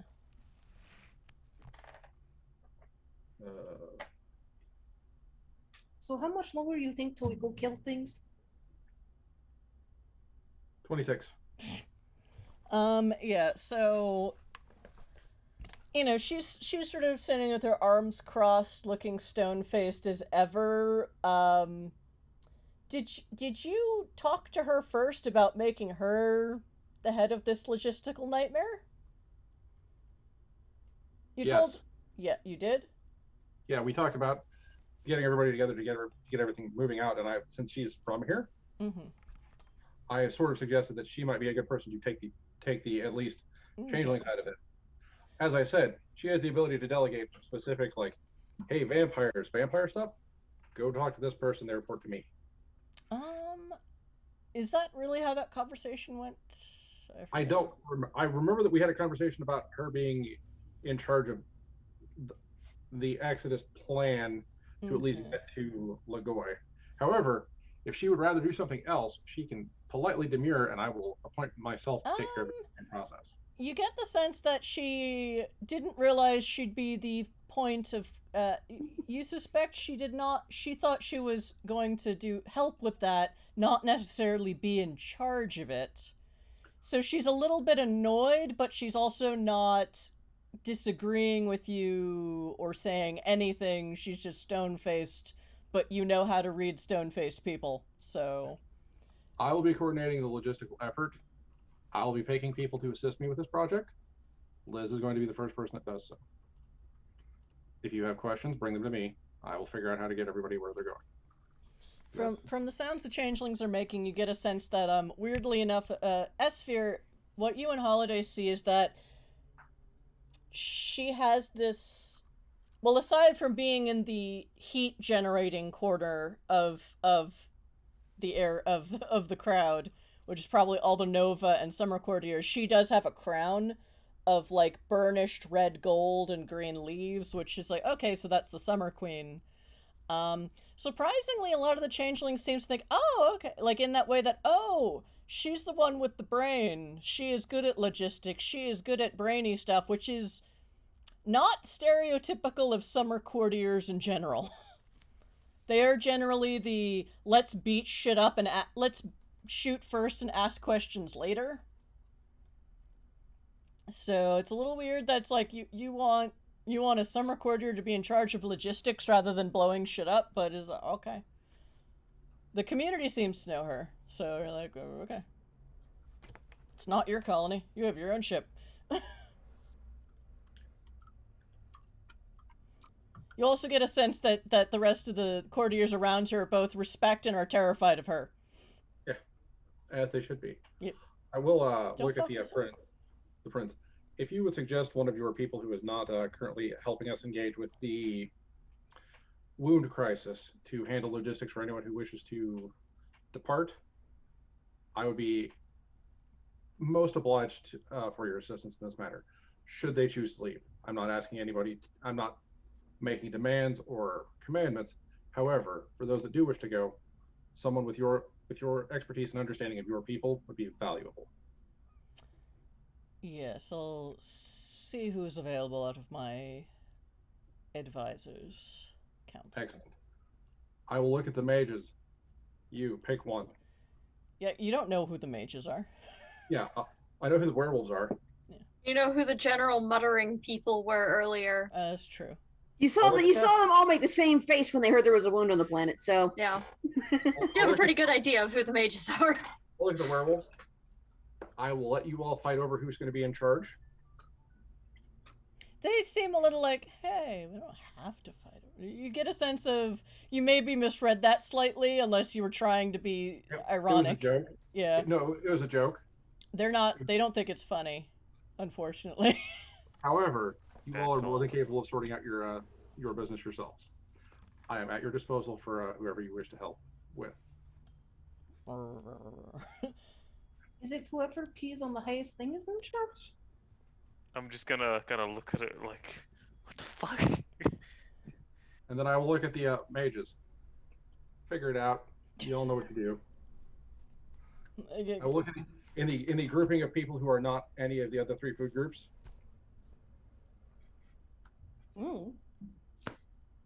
Can we go beat shit up now? You missing you hunt? But nothing else to do. Roar! And a lot of the Summer Courtiers start shaking what pieces of emu they have. The one with the puppet keeps theirs put away because the Summer Queen already glared at them once today and they don't want to deal with it twice. It's scary. I will go further. I'm going to attempt to deal with the Omcom and the Paragon representatives to see if I can figure out what they actually want and to make this, I don't know, tolerable for them continuing to exist here. A hand goes up at that. Yes.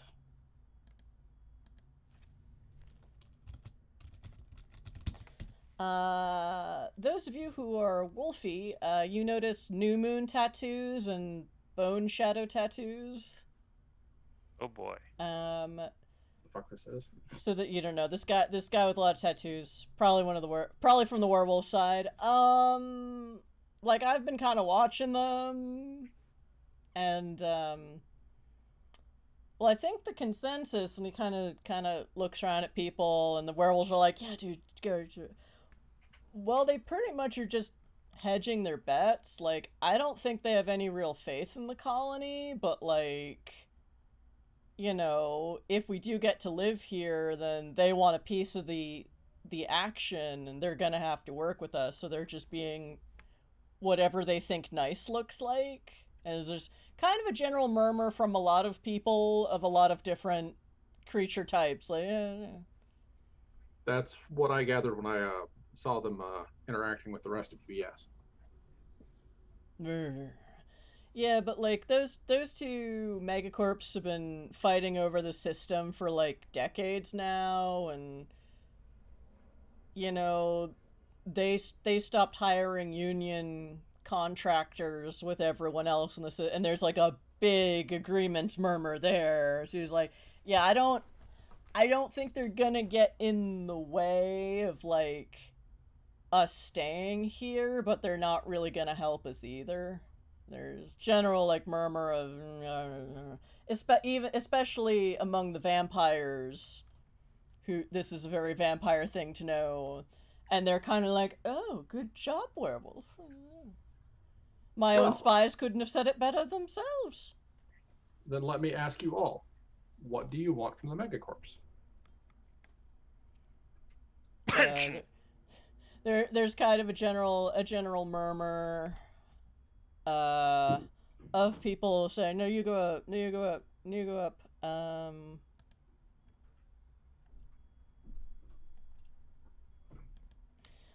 And an odd kind of changeling stanza. So changelings can see this. The rest of you notice that everyone around this person is giving them a wide berth. You get a sense that they are a spring courtier, but they seem to be like... You've met the lady on Idun who's kind of a flame elemental and gives off that kind of light, kind of... This one looks like they are just a body made of sunlight, and kind of in a way that hurts your eyes to look at them for too long. That's exciting. So she's like, well, Great. ultimately, if we're all going to stay here, we would want them to be contracting with the unions again, so we all work here freely without persecution. You know, I, for one, know what it's like to be something that people consider to be dangerous, but we are actually quite useful even to the mundane humans and the megacorp, so I think we should just be respected for that. And people are like... And he's like, yeah, and you get a sense that this NPC's name is Enola Day. People aren't getting any closer to her. You're not sure why no one wants to be in range of her radiation sphere. That's delightful.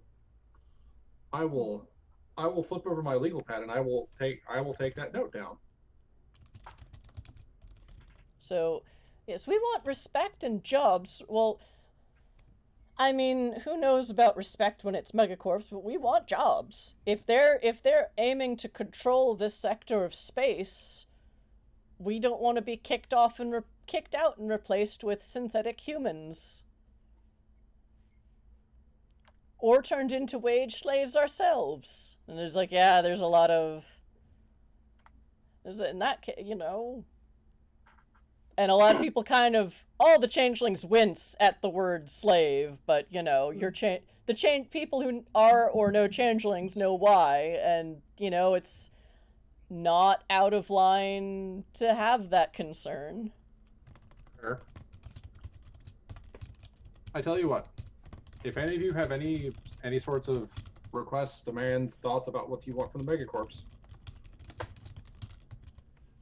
send that to me. I will put together a list of your requests, demands, conditions, so on and so forth when I meet with the two corp reps.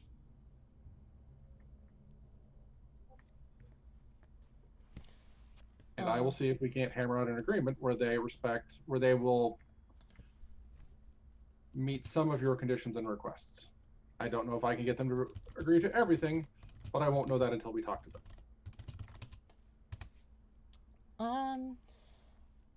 At this, another vampire from the front just stands up.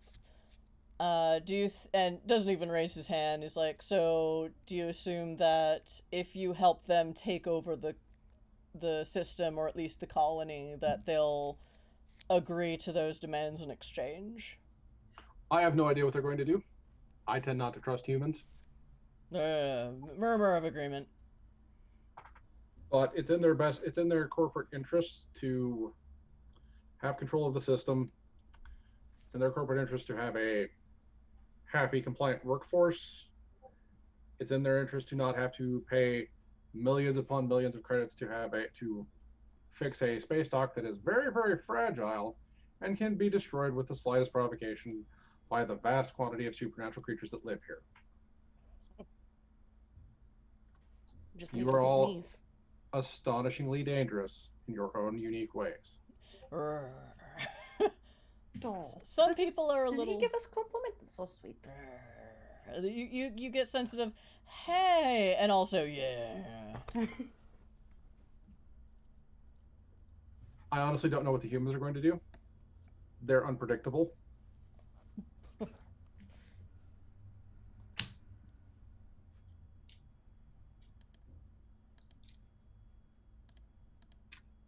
Okay.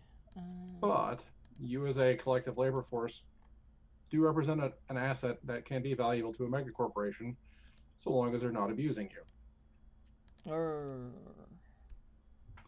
And that is something that I can try to bargain for you. And I will be happy to do so. I will sit back down and lean over to speak to Harper in an undertone. So, I don't know that he speaks very well, which means that he'll negotiate very well and probably in good faith. On the other hand, he's a lawyer, so I don't know if I really should be encouraging people to put all their faith in him. I am saying this to Harper in an undertone, so. They're already getting rid of the private contractors. Can I So hear the whispers, or would I have to roll for it? Oh no, you're at the same table with me. You probably hear me because Dune's not exactly quiet, but he's not, being loud about this. So Klaus definitely heard, and you probably also heard. So Isphere just kind of goes like this. Best lawyer to have is changeling lawyer. We're very good at loopholes. Yes, as I purposely glare at the table full of people who are talking. Who are the people you came in? Well, some of them people you came in with. Oh, Isphere just waves like, hi. I assume Petruchio is sitting with the vampires. Probably. He's too cool to sit with us. Yeah. Yeah. He probably, to maintain good political ties, he would probably sit with them. It makes sense. Mm-hmm. Another person stands up from the rich people's seats. You see they are a non-binary fairest changeling that doesn't seem to have a court mantle. Well, that's exciting. Which is interesting. Maybe that's why they have to hang out with the vampires. What happens if the Limos government finds out you're a changeling? They'll probably kill me. There's murmurs of, like, agreement, but also, like, the fuck is he doing? Well, this is getting good. I wish I put a popcorn. Let me explain to you how I got into the system and how we got over here. Yeah, the Ferris sits back down. They assume this is going to be a long story. And if this leaves this room, we are all in mortal danger because the humans will not react well to this. You hear murmurs of agreement and okay. I will use Mighty Mask to turn back into Masterson. This is Captain Masterson of the Imperial Inspector General's office.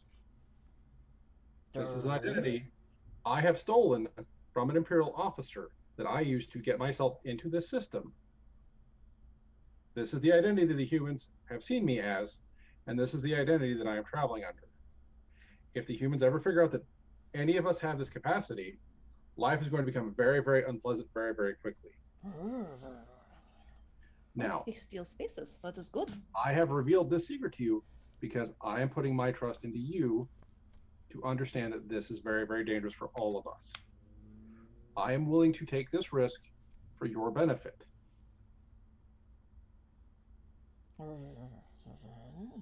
You get murmurs of like, oh, that's nice, and also, what the fuck is he doing? So What he's doing is helping your dumbasses. and you, I think where Esper is sitting, you hear people where the peanut gallery is sitting, you do hear people say like, is he really gonna trust everyone? Like, what happens if the guy he's impersonating shows up? Like, what? Isfir just bangs a fist on the table. Listen, if we do not trust each other, then humans will kill us. It's either we all work together and make sure none of us die, or we let humans pick us off one by one like fish in barrel. Your choice. You hear murmurs of approval, but also murmurs of dismay, as Supernats aren't really well known for being organized, except for the unions. So, but there's like, yeah, there's still some, not dissension, but just like, I don't know, ambivalence. There is ambivalence in the crowd. Thousands of years of tradition, and you're making us change it? Yeah. Uh, The vampires are especially like, trust large groups that I don't directly control. Anyway, yes, Dune? Dune will stand up. So, as it may seem, the current atmosphere of Limos is not conducive to supernaturals, it is true. However, I will note that their current systems for supernatural detection, especially both active and passive, are not exactly what I'd call the height of not invulnerability. What's the height of foolproofness, as it were, as we have all fooled them both multiple times, and we have managed to get into our possession at least one type of the supernatural detectors and discovered how they work. Although I can't really speak to it, as I am not particularly technologically inclined, as it were. The mechanic in question is available, I believe. Although any questions will have to be directed through Karve Tourism Ltd to get to them, as they are somewhat fast and loose with their own equipment. You hear murmurs of curiosity and approval. The prince actually looks kind of like, and Mr. Aberlim is just like, his eyes get saucer wide, and you see that he's dressed like a wizard, basically, but he wants to see the new tech. He wants to see it bad. He wants to play with toys. Additionally, most of our operations at this point in time will be taking place in parts of Logoi, that are not well surveilled, as it were. So the risk there is consequently minimal.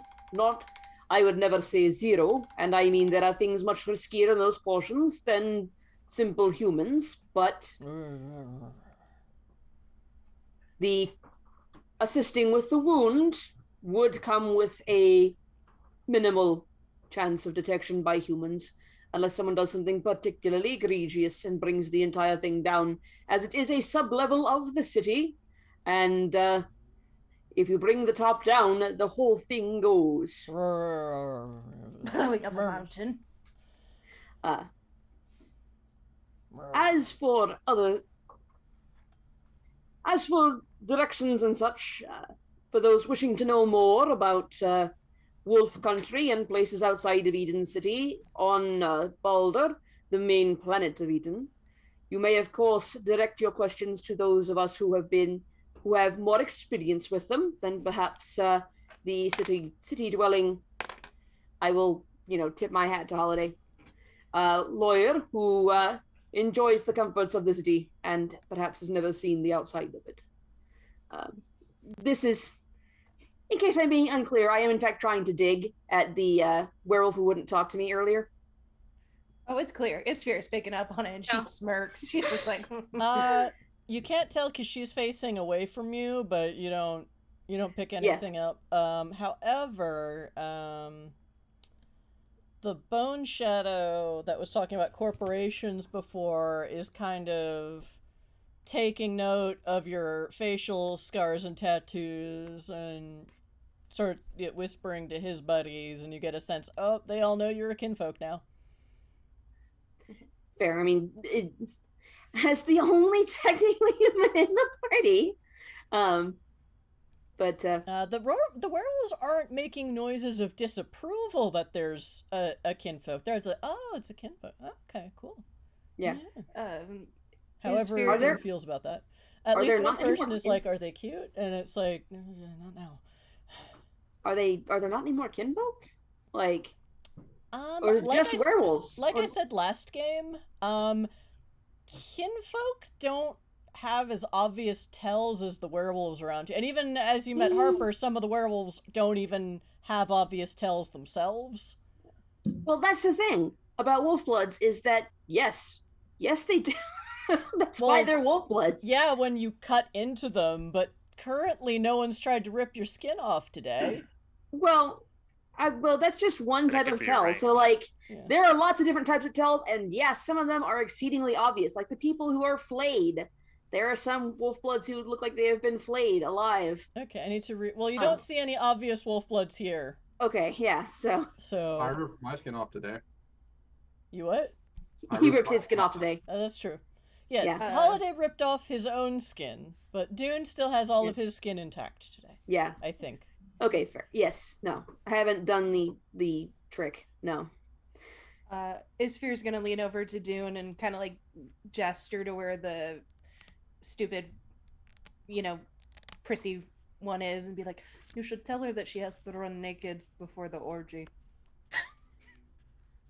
I'm not going to respond to that because I was trying to be subtle.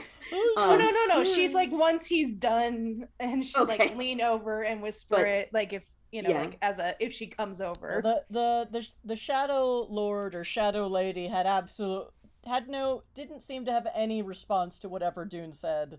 Yeah. So he will finish with but Dune, you do get a sense that some of the werewolves in the cheaper seats, or rather the standing room only area, are definitely going to be asking about the wolf country later tonight. Right.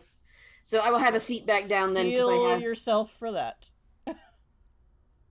So, if there are no more questions, we have 2 weeks to get everything ready to go. Murmurs of approval, excitement, dismay, all the feelings.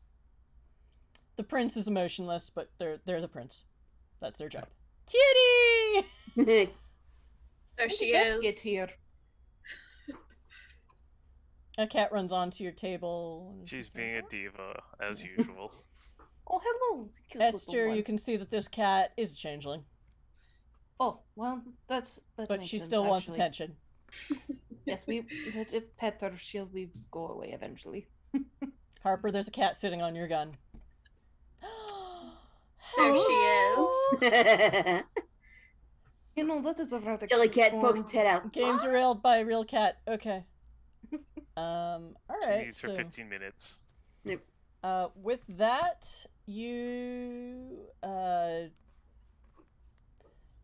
Mr. Aberlin kind of looks up at you with that look of, so are you done? Not impatient, just like, is that it? I have nothing further. I mean, do a jig! Enough is as good as a feast, We're gonna elbow you really hard. Other people are like, yeah, jig! And then other people shush them up too, and then Mr. Aberlin looks at the prince, and the prince nods at him, and Aberlin gets up and kind of takes it. Alright, so, I guess anyone wanting to talk about the wound, please stay. And we will have another meeting. And he looks over at Liz Shaw, so clearly this one high-ranking vamp knows this high-ranking changeling. I believe we will have, when we know when we're going to start talking about the Exodus, we'll let everyone know when that meeting is, but I think first the wound is just... This is clearly not someone who likes public speaking at all. He's not giving off the Nos vibe, but something about this kind of kindred... This is a kindred that likes being in the shadows. Esphere, you get that, but it's like, huh, okay. This is like what would happen if a night courtier tried to talk on a podium. It was like, that's not what we do. It's so cute to watch. So, I guess if anyone's looking to help us with this wound situation, stick around, and I suppose we will start talking about that, Mr. Holiday Masterson. Just... everyone else, I will see you at the next town hall meeting. And everyone is sort of like, there, you hear a murmur of the crowd as it's starting to break up, and definitely that bone shadow Araka comes up to Dune and is like, so like you in for this fight too? I wouldn't have suggested if I wasn't in for it. Awesome. Like, we all want to know about the wolf country, so... But we'll talk about, you know, beating shit up in our home system first. That would explain so much about the crows, man. And he kind of walks off. He doesn't, like, touch you or try to get into your space, but he's, you know, so much friendlier than the wolves you're used to talking to. Yeah. Even anti-Batman is usually, you know, across the room behind the wardrobe or something. Yeah, like the Bat Pack is kind of weirdly distant and shadowy. The Sewer Pack, if you've ever met them, they're very nice, but they live in a sewer. Aw, bonars. Kinda. Yes and no. There's the Bat Pack and there's the Turtle Pack. Okay.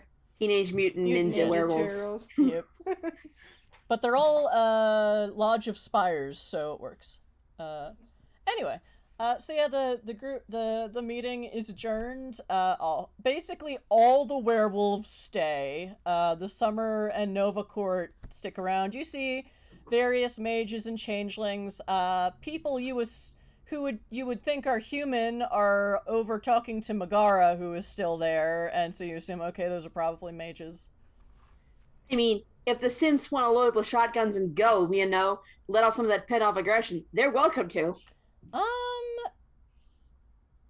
I'll just say, Klaus, you don't see anyone who is, well, to you, no one left here seems like a synthetic human, but, you know, some people are very good at hiding it. Especially when they're not surrounded by their own clones. It's not always easy to see who is a synth and who isn't. I mean, you don't ping as one because you're dead. I don't ping as one because I went to a lot of trouble to avoid the same face syndrome that every one of my model has. You scrub serial numbers too, or is that? Yeah, that happens. That's literally part of it. I take it I'm the only night court here that I can see at least. Yeah, you're the only one you can see. Let's go with that. Behind you. Listen, when Fennec has the brain space to go buy invisibility and wall phasing shit, you'll know. Lots more random. Mm-hmm. But Sphere leans back, so we fucking shit up? I believe that is indeed the plan. Love it. Okay, and with that, I think this is where we will adjourn game for the night, and I'll figure out where we are picking up when we come back in 2 weeks. Oh good, I have plenty of time. Next week is... thank you, chat, for hanging out with us tonight. I hope we provided adequate and weird distractions for not being a game that is all combat. Because we had like 3 episodes of that, and I'm not gonna go back to it right away, but I'm like, well, let's see how this goes. This could either be really funny or incredibly boring. I have no way to gauge from where I'm sitting. But I hope my players had fun. I had a great time. Oh yeah. Sphere is... We'll see how she fits in with these assholes. other than asking Holiday to dance, because that's gonna get her in trouble. At some point, that summer courtier with the emo puppet is around, and like y'all can fuck around with that as you want when Liz is distracted. Liz is also still there. Oh, if Isphere will wait just for the right moment where they're like right behind each other, and then throw her voice to do a loud caca, Yeah, summer and then courtier's just think leans that's back fun. and. But yeah, so chat, this is Exit to Eden, a world of darkness in space, where you wonder, well, what would happen if there was a mixed splats game, and this is the kind of shit that happens. This is what happens when the veil when the veil falls. People have personal veils and masquerades, but this is what happens when the Supernats are out. And this is Magic Fish Radio. We do tabletop RPG streams on Tuesdays and Saturdays. And if you want to know what else we're doing, join our Discord, because I suck at all other forms of social media. Discord is superior.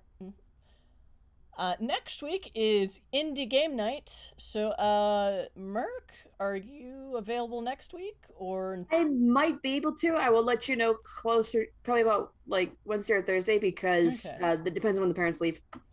Okay, so next week might be, because last week a lot of scheduling and health problems happened, so we couldn't run Karabos the Crystal City like we wanted.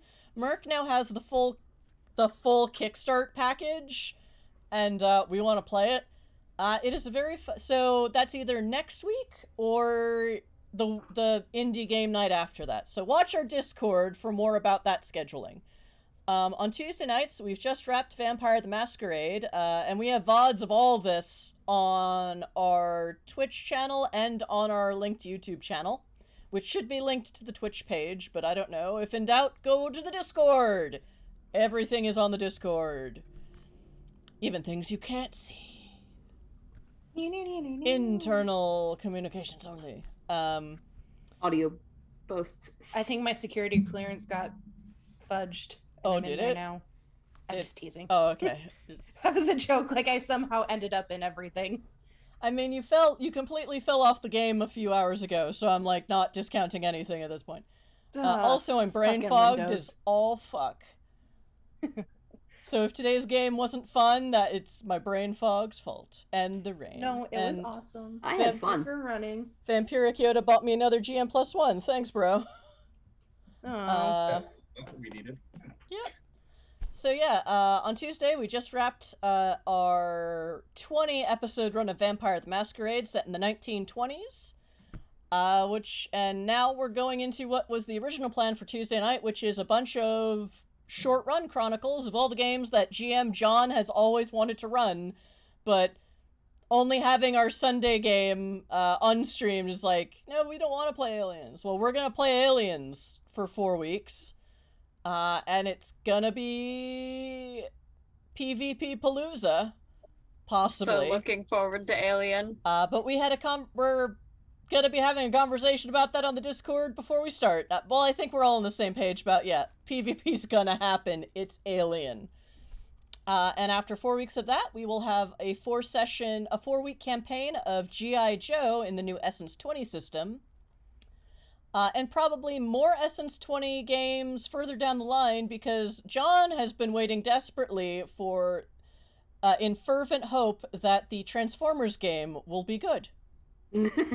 And we beseech you, Dice Gods, in our hour of need. Yeah, the pre-gens for the Power Rangers game were rather traumatizing for him on that account, so we're hoping G.I. Joe is at least fun. And, copy edited. Because someone did not copy edit those Power Ranger pre-gens. Anyway, so yeah, that's Tuesday nights. We're full up on players for Alien, but we might still have some space left in G.I. Joe, so check our Discord for the schedule, make sure it fits, and then fill out the form on our Discord to apply to be a player with us on Tuesday nights. Exit to Eden, a few people are going to be away this summer, but we are still open to people who just want to play indie one-shots with us on alternating Saturdays. So if you want to do that, Or if you want to GM an indie one-shot game for us, get in contact on the Discord, fill out the form, and we'll talk about it. Because, you know, if you are an indie TTRPG writer, contributor, developer, playtester, artist, or just fan, and you want to run a one-shot game of any new weird indie system you have known, loved, or made, like, you know, get in contact with us. One sad fact is I can't pay anyone on this channel. Sorry. You pay us in laughter, love, and fun. So... We are the richest ever. You're the GM. We're lucky we're not paying you. Yeah. I mean, we could, if you want. I mean... I already pay one GM. I can't afford another, sorry. Yeah. If I wanted to make money off this channel, we wouldn't be doing buy-ins with channel points. Fair point. Not a priority. Maybe someday, but not right now. And we're in an apocalypse in real life, so I'd rather my players and our players and followers have money to, like, eat. And, you know, get gas in their car when they need it, etc. Afford air conditioning. And, yeah. Personally, I am at Ms. Chrysala on Twitter when I remember I have Twitter. I'm not doing anything on any other channels right now. I've worked on Nerdsmith in the past. Romp Across Ravnica is somewhere. It's on our YouTube. Okay, it's on their YouTube. That was very fun. I got to play a dumbass barbarian for 10 games, and we leveled every game. And then got extra levels from the GM's own personal version of the Deck of Chaos. And that sounds like Colton. It's like, add 3 to any one stat on your sheet, and the player that picked it said, levels? And the GM's like, you know, okay. Was that Jay? That, yeah, I think so. No, that was Colton. All right, Colton was DMing, but was it Jay who said, can we have levels? Because I can see that happening. Anyways. I'm trying to remember everyone's out of character names, and I can't.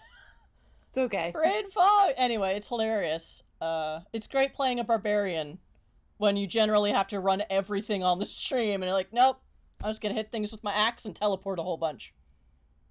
But yeah, so that's me. We'll see.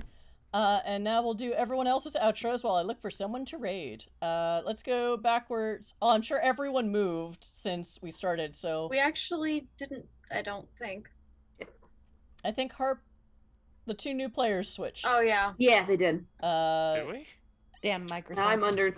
On Chris's screen that's getting streamed. I'm going to move my... Alright, so...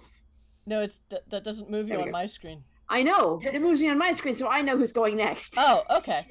I try and keep up with things. So, Klaus, who are you when you're not an asshole mage who's also an escaped synthetic human? Well, when I'm not an asshole mage who's also an escaped synthetic human, I'm Dracus. I exist on Discord and Instagram as actual Dracus, just like I am in chat here. And I'm kind of just existing right now.